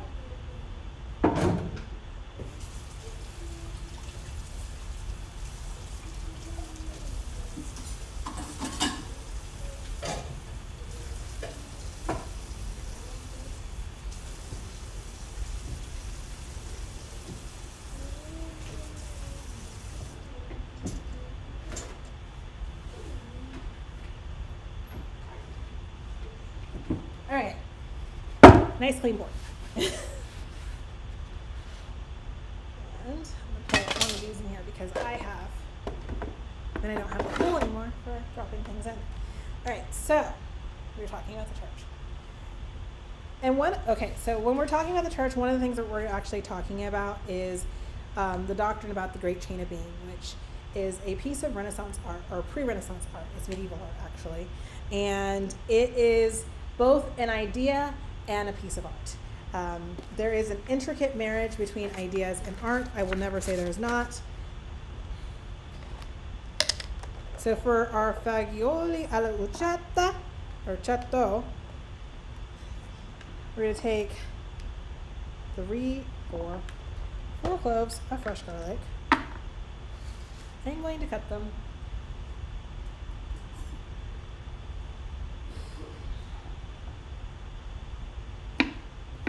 just that way we can fit them in my Dracula, my Vlad Dracul garlic guy. Literally the coolest kitchen gadget I own. It's a simple thing like that.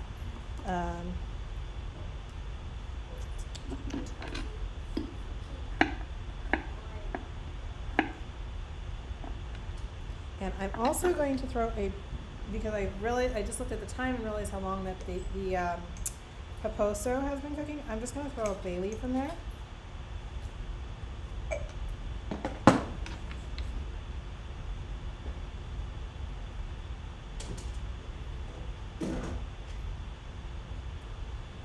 It smells delicious.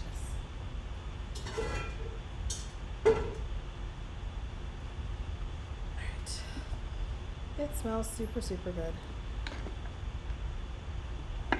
So the chain of great being, if you ever look at the piece of art, it depicts heaven and hell and the earth. And it depicts the order and ranking of all of divinity and earthly beings. So Lucifer is depicted as descending from heaven and falling into hell. And then it has, all the demons coming up. It has it has from God down to the angels, down to like all of their hierarchies, down to like the church, and then people in the middle. And what this was, and why I'm bringing this up, is that this was basically in the pre-Renaissance period. It was a model of how the church proposed society should function. It was basically the argument that everything under heaven has its place, and you should never aspire to be better. So if you're born a peasant, you should die a peasant. You should take that is your lot in life, and that is all you'll ever be, and you should not want to better yourself. If you're born a noble, you're going to die a noble, and you shouldn't want any better. If you're a king, you're a king. All of those things. And it's a summation of that fundamental church worldview of the pre-Renaissance period. And basically, it reflects society in that medieval Europe is very hierarchical. Where you are is where you are. It's very hard to move. There was no such thing as the merchant class yet. So the merchant class actually offered some mobility. That was where we seeing a rising middle class, but there wasn't anything in this late medieval period. You cannot rise above your station according to this fundamental worldview, so there's no point in trying. You know, where you're born is where you're gonna die. And there's no room for creativity. Like, you wanna be an artist, but you're a peasant. Don't be a peasant, or you can't be an artist because you're a peasant. Basically, it's the idea that in order for a society to function, everybody has to understand their place within the society and do that functional role and not try to do anything else. So you cannot aspire to be more than what you already are. In this work, there are three main groups. We see the serfs and peasants, those who work, the clergy, those who pray, and we also have knights, those who fight. So now, back to our Black Death. That is because I wanted to give you context of the society that we're walking into. That way you can understand what we're dealing with. So in addition to those tomatoes that I stewed earlier, I'm also going to use some diced tomatoes that I picked up from the grocery store. If I can get it to open with my can opener. There it goes.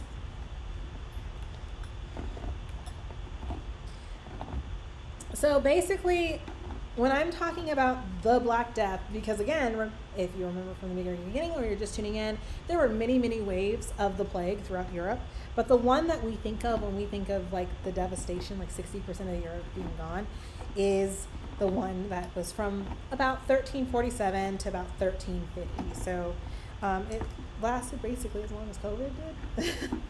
So it was pretty devastating if you think about it in terms of people's worldview. And remember, nobody alive had seen this much death before. Like, people were literally just dropping dead. You would go to sleep and not wake up. In fact, that nursery rhyme, the one that goes, ring around the posy, a pocket full of toesies, ashes, ashes, we all fall down. There's actually other verses that talk about like the bubules and stuff like that. And at that time, there are 3 different forms of the plague, but nobody knows that yet. There's respiratory, there's septicemia-related plague, which is really what killed people, was the septicemia infection, sepsis. It's an infection. It would get into their bloodstream, and that's what would kill them. The bacteria would kill them, basically, because of sepsis. And it swept through Europe, China, and parts of the Middle East. Because it was sweeping through everything at the same time, we really can't really figure out its source. So there's not one source that we can pinpoint and say, absolutely, it came from this place. It just is what it is at this point. And it killed a third of Europe's population. So think about this. At the time period, there were only 4.8 million people total. 4.8 million people total in all of Europe. Like, that's crazy, because that's like a state, right? Or less, that's like a city in some places. And approximately half of English people, I'm just trying to give you like an idea of how massive this was. So there are 4.8 million people total in Europe. And when we think about, like, for example, we think a lot about the English plague. And the reason why we talk about England so much when we talk about this plague is literally because half of England died. Like, literally 50% of the English population of the period, gone. They are gone.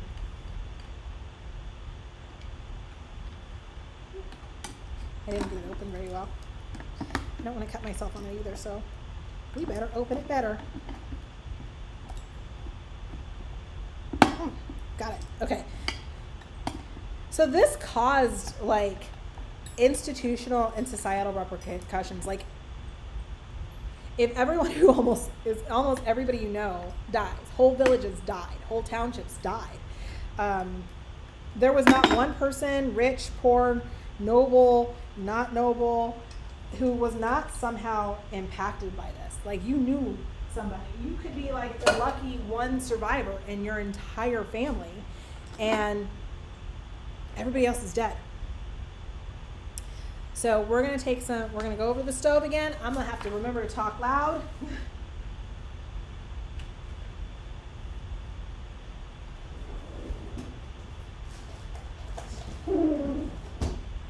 So we're gonna brown some pancetta. If you don't have pancetta, use bacon, it's fine. It's all made from the pork belly. If you have regular pork belly, use that too. We're gonna brown some pancetta.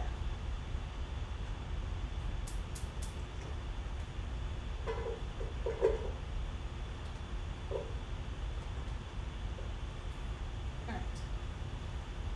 That's step one.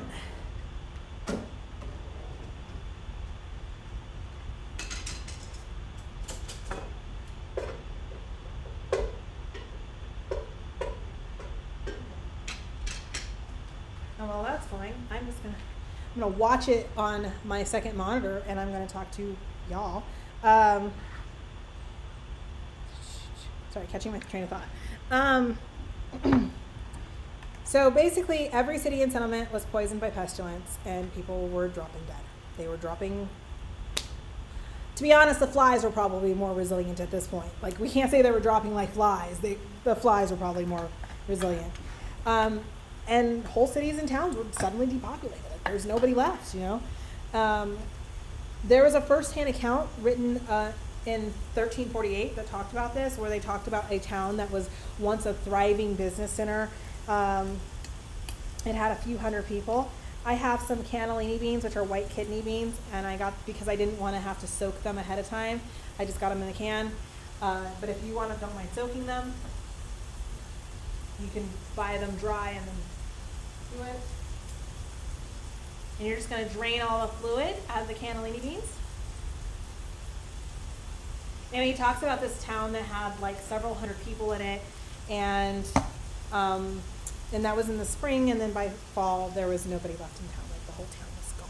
Everybody was dead. So society ceases to function as normal. And I'm using 3 cans of this, which is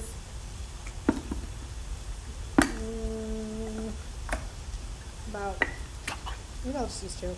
About 6 cups in 2 of them.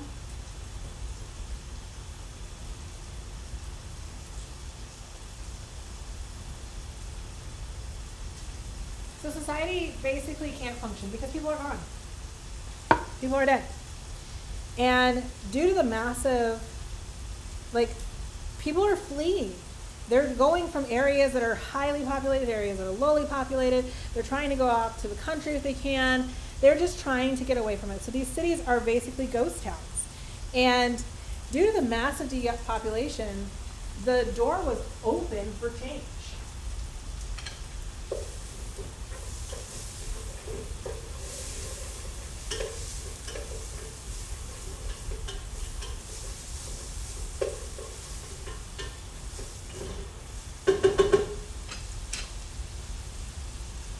So then you have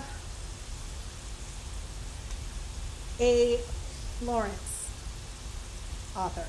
He is known as Florence's son. I don't know if you've ever heard of him. You might have if you've taken an English class in the United States. His name is Dante Alighieri. He wrote The Inferno. He lived from about 1265 to 1321. His works are the most significant written in Italian rather than Latin. So he is the one that turns this idea of works of art don't have to be written in Latin necessarily. They can be written in Italian. And, oh wow, my throat was really dry. I need Husbando to pour me a drink. He forgot to pour me my juice. Let me see if I can get Husbando's attention. Maybe he's, can you? Sorry, my little munchkin is here too. He likes watching me cook.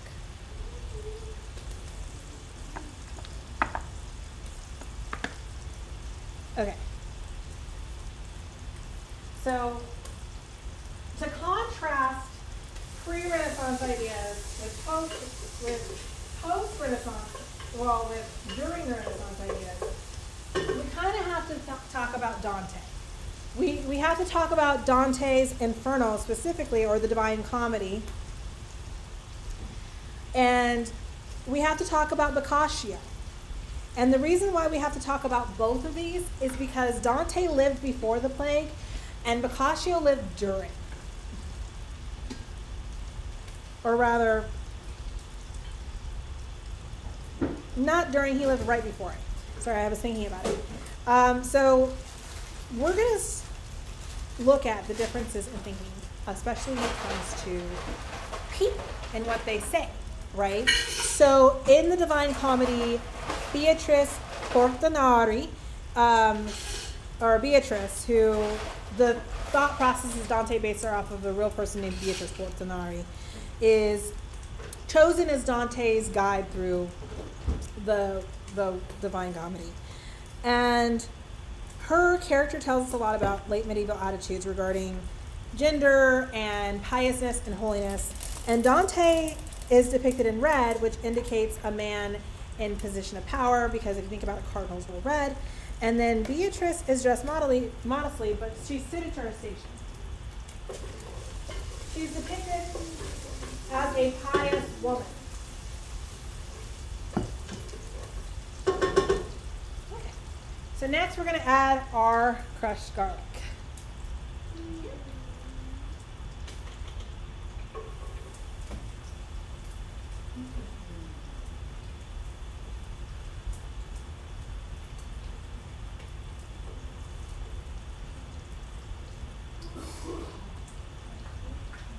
So again, this idea of being suited to one station comes up in literature.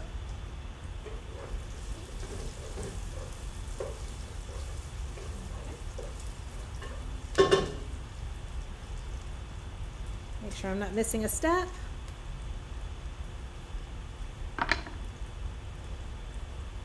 Now we're going to let that go until it's light golden, and we're going to stir it to prevent any burns. And then we're going to add the crushed tomatoes and some water.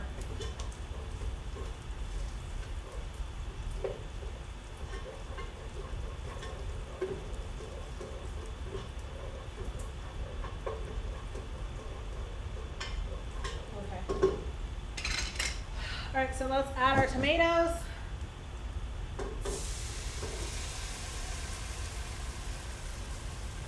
We're going to add a little bit of water. Probably about a cup of water. Start.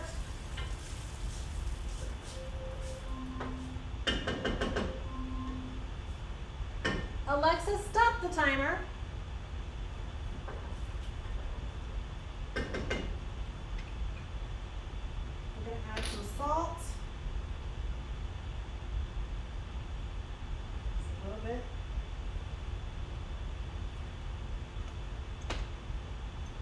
Some Italian seasoning. Just a pinch. The Italian seasoning consists of oregano, basil, mainly oregano and basil. Stir this in.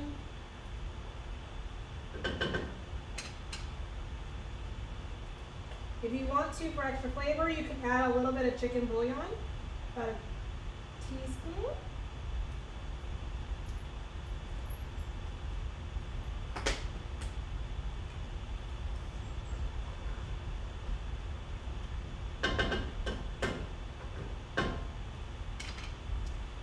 And then we're going to let that cook a little bit. We're going to add our beans.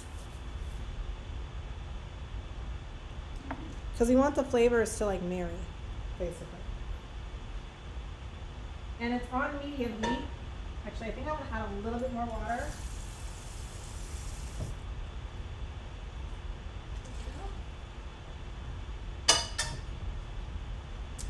And add some garlic powder to it.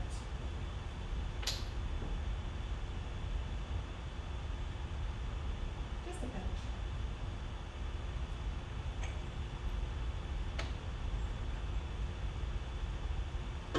And here's the thing about cooking. Taste your food. You can always add more seasoning. You can't add less. So taste your food. And while that's going, I'm going to take my arancini out of the oven.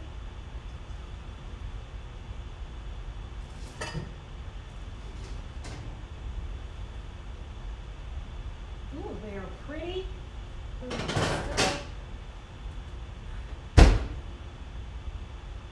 going to let them cool down. So, we're almost there. Next, I am going to roast a little bit of garlic because that's what we're going to be putting on the fatuna. And it's easier to spread it when it's roasted. So for that,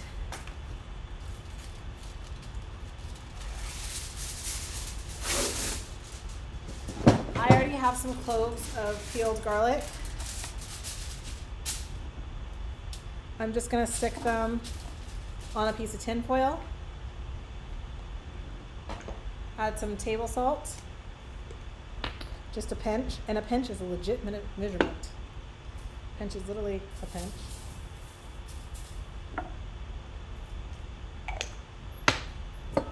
And some good olive oil.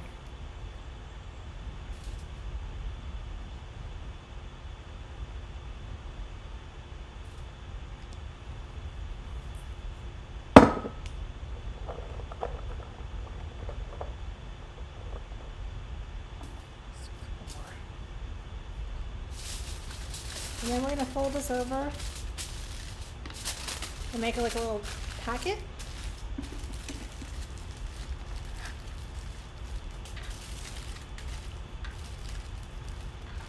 We're just going to stick this on a baking sheet. And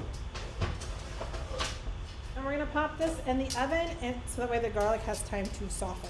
It'll make it easier to move it out later.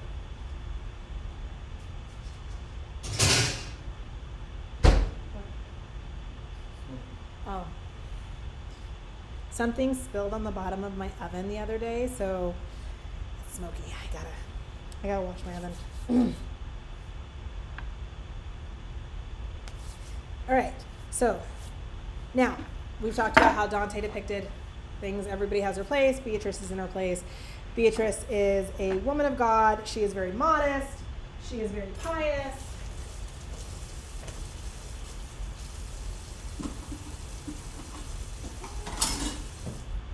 Let's talk about the Decameron and Boccaccio. So in Boccaccio,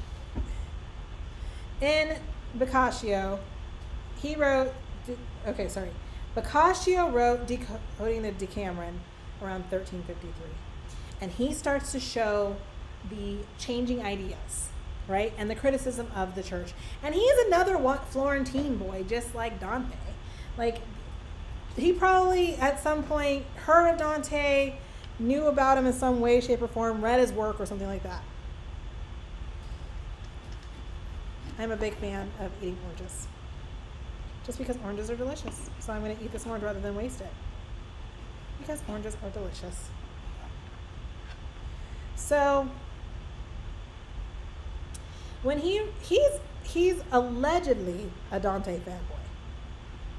And he wanted to write something similar or had some impact like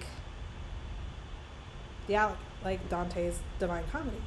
So he writes Decoding the Decameron. And the Decameron is a major work that is the middle ground between the medieval and Renaissance literature. It is the beginning of when we start to see Renaissance ideas coming into literature. And he does what Chaucer does in the Canterbury Tales, but for an Italian audience. And the Decameron is set at the onset of the plague, and it has 10 people, 7 women and 3 men, so take that how you will. The women actually play a significant role. That doesn't necessarily mean they believe in women's equality, it just means that he made a choice, right? And the difference between the women in the Decameron and the women in Beatrice is that Beatrice she represents an idea. And an ideal of what type of woman is the perfect woman. Whereas the women in the Decameron have more agency. And the Decameron is basically Famous for its variety, it contains obscenity, early eroticism, and it's known to be irreverent. It's also written in Italian. And the framing narrative gives greater detail on the plague from the ground's perspective. It paints a portrait of the role of the church through satire that was considered anti-clerical. One of the characters talks about how when people needed help, the people in the church were having an orgy, kind of thing. So there's that. People are dying outside, but let's have an orgy in church, right? That's what the Camerons did. And so the text, it's an important part of the spectrum, but it's not so much about individual choices that the characters make, but celebrating the fact that they have the choice to make those choices. And it still has misogyny, but like I said, it gives women more agency, which is actually revolutionary at this time. And it shows that women and men are varied, and it's more interested in the human experience and the human, like what humans are doing and what humans could do to improve than divinity.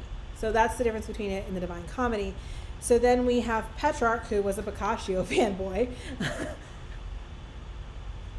No, he is at the center of the Renaissance. He's one of those early Renaissance thinkers. And he's an advocate of Italy as an heir of Roman greatness. He basically says, hey, the Roman Empire existed. We're Italian. We should inherit this legacy, right? He's known as a historian, a scholar, a linguist, and a poet. And he will come up several times all throughout the Renaissance, even well after his death. He admired Dante. He was friends with Boccaccio. And he articulates best the new ideas of the Renaissance. He wrote this letter called The Ascent of Mount Ventoux in France, which is in southern France. And it's completely fictional because none of it makes sense and none of it looks like how it is. And it's not important that it's a fictional letter. What's important about it is the ideas, because these are the Renaissance ideas. This is where we start to see the Renaissance come to life, and those ideas that make up the Renaissance. This orange is so tasty. So, in it, he gives a short account that serves as a metaphorical summit. And he summarizes the foundational principles of the Renaissance.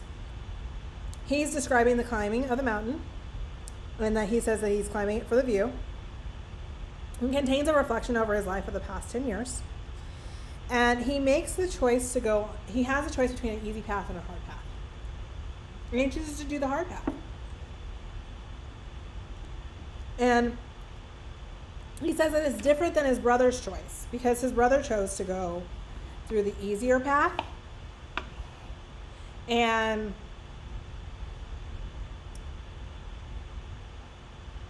what Petrarch says is that even though his brother took the easier path, and he did get his goal,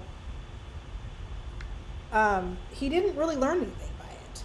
And by contrast, Petrarch, who chose the harder path,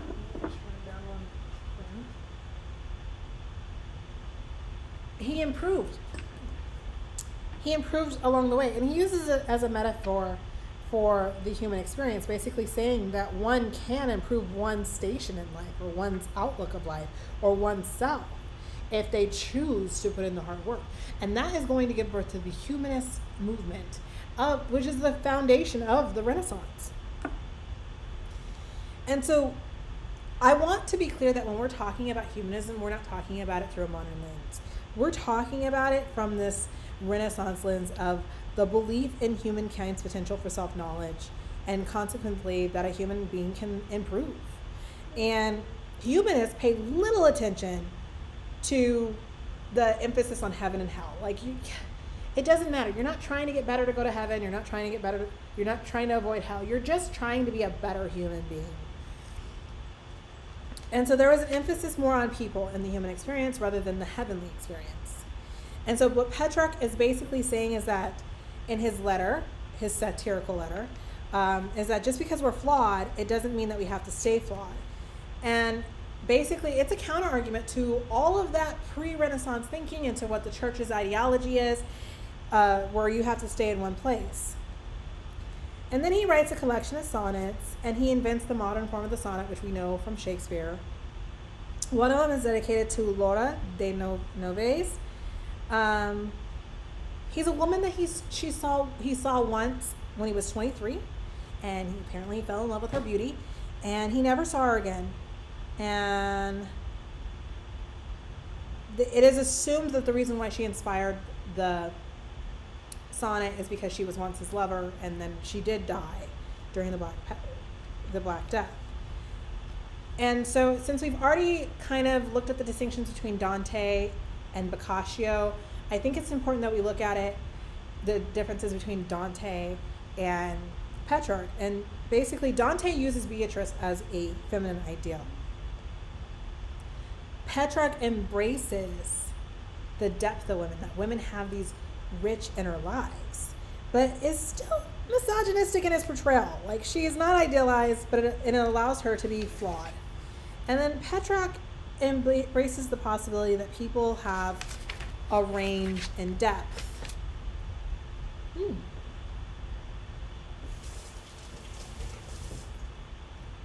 All right, let's get the beans in that tomato mixture.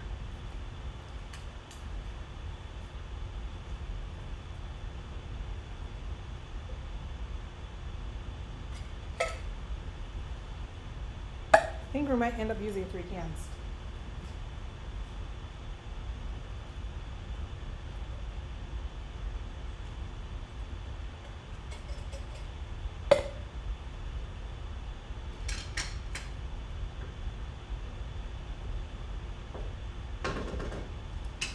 Yep, we're going to use all 3 cans. This is why I bought 3. It's okay, I'll have leftovers.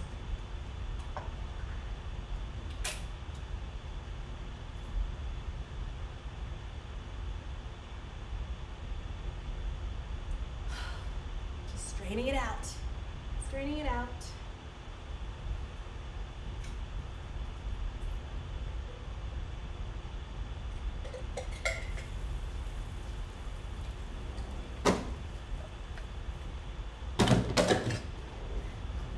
You already know I have to put a bay leaf in there, because that's going to give it some more flavor.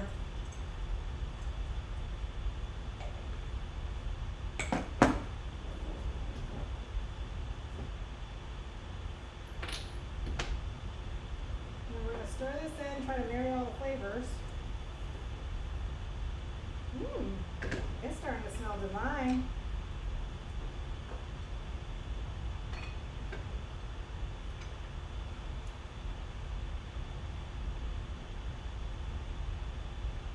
Add a little bit more salt.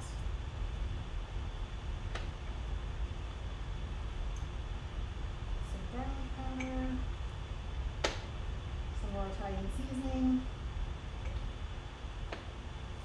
and some pepper.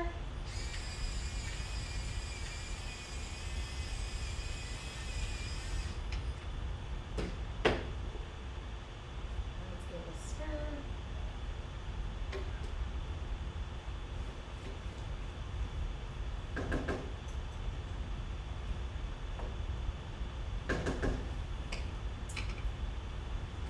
And oh my goodness, my butter dish that was right next to the stove melted.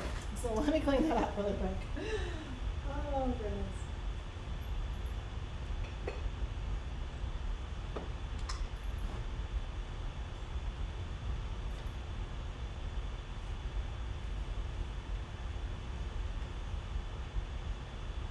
All of that butter just melted.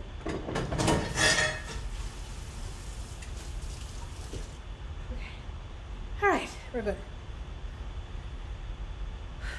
All right, so let's move into why Florence. So Florence, to preface it, Florence had a strong Republican tradition. Other places did not necessarily have the same Republican tradition. And because Petrarch is such a big part of this story, we're going to continue on the Petrarch vein and kind of talk about his time in Verona. So he was in Verona in 1485 and believes that because the Italian peninsula had once given risen to powerful empires such as Rome, that the Italians have inherited the legacy. And so his strong argument is that Italians can re-achieve and surpass anything that had ever came before them. They can basically beat Rome at being Rome, right? And so this is the birth of the Renaissance as he looks through a dusty cathedral. So he's walking through this old, dusty cathedral, and he finds evidence of the past. He finds Cicero.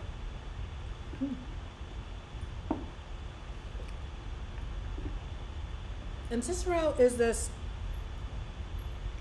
ancient Roman orator.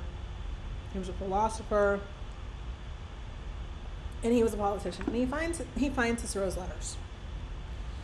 And the letters had long been assumed to be lost or missing at this time period. But he finds them. And he starts looking for missing books. So this is why it's considered the birth of the Renaissance, because he's looking for all of that knowledge that was supposedly lost.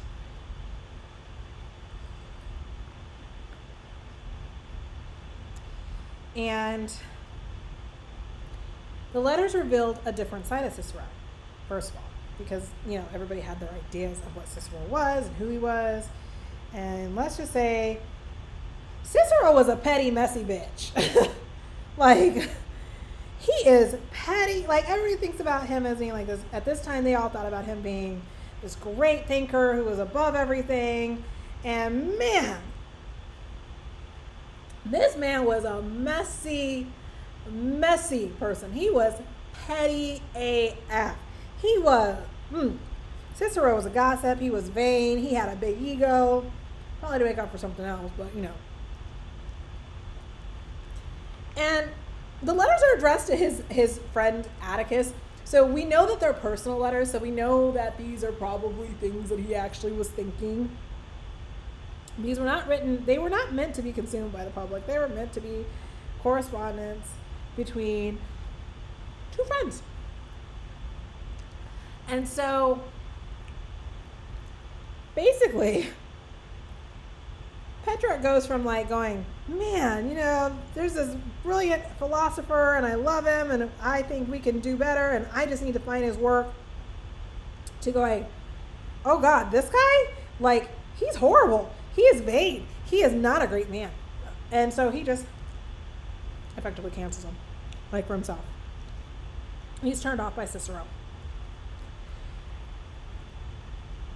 And it's one of those cases of, like, you never meet your heroes. I always say don't meet your heroes because you're going to be disappointed. And Petrarch was very disappointed in finding out who Cicero really was. Like, he wasn't the man that he held him up to be on a pedestal. He messy. He was vain. The orange juice is so good. Yeah. So,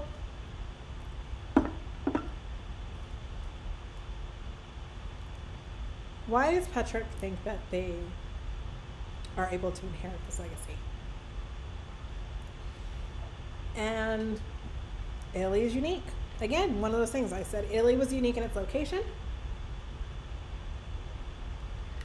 but also Italy is unique in its traditions.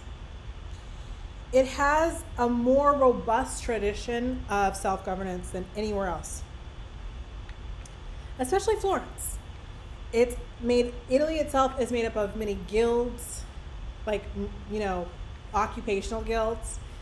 It has city-states, it has principalities, it has duchies. It has a lot of intellectual traditions of, great thinkers, philosophers. It has education, school available. It's really, it's so neat. It's a lot more serious. It had before it had in England.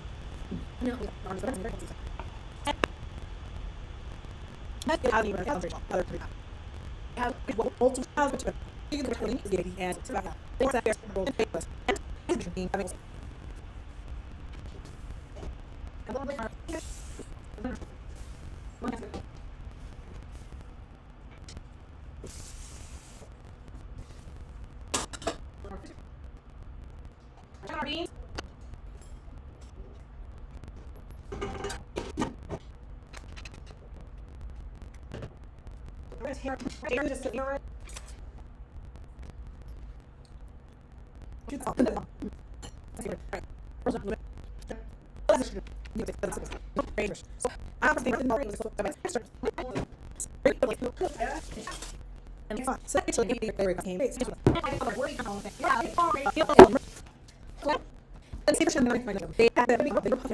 And this is the Republic of people.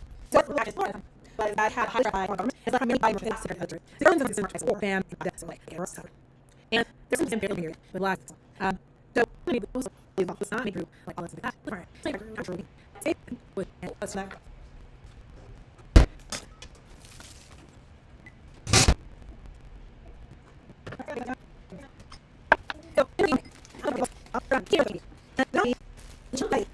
The largest liver forces in black nation is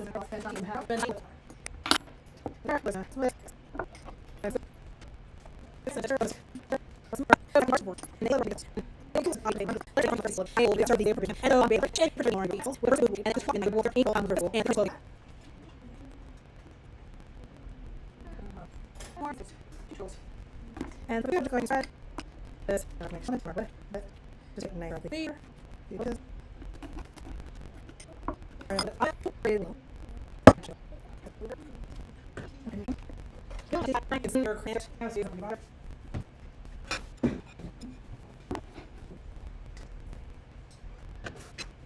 That's easy to make.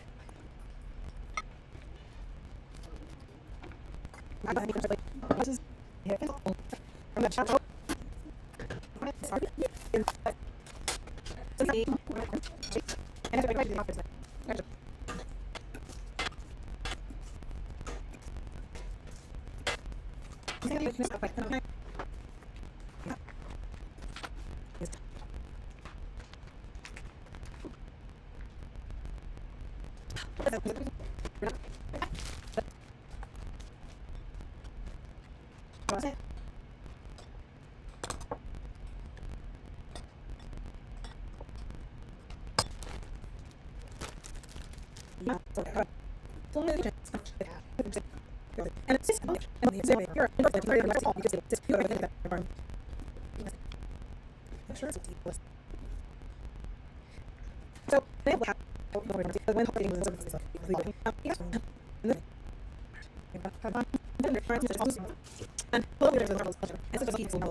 And if you'll join me next week at 4:30 p.m. Pacific Standard Time here on Twitch or on YouTube Live for another episode of Tasty History Tidbits Live. Thank you. Have a great day. Bye-bye.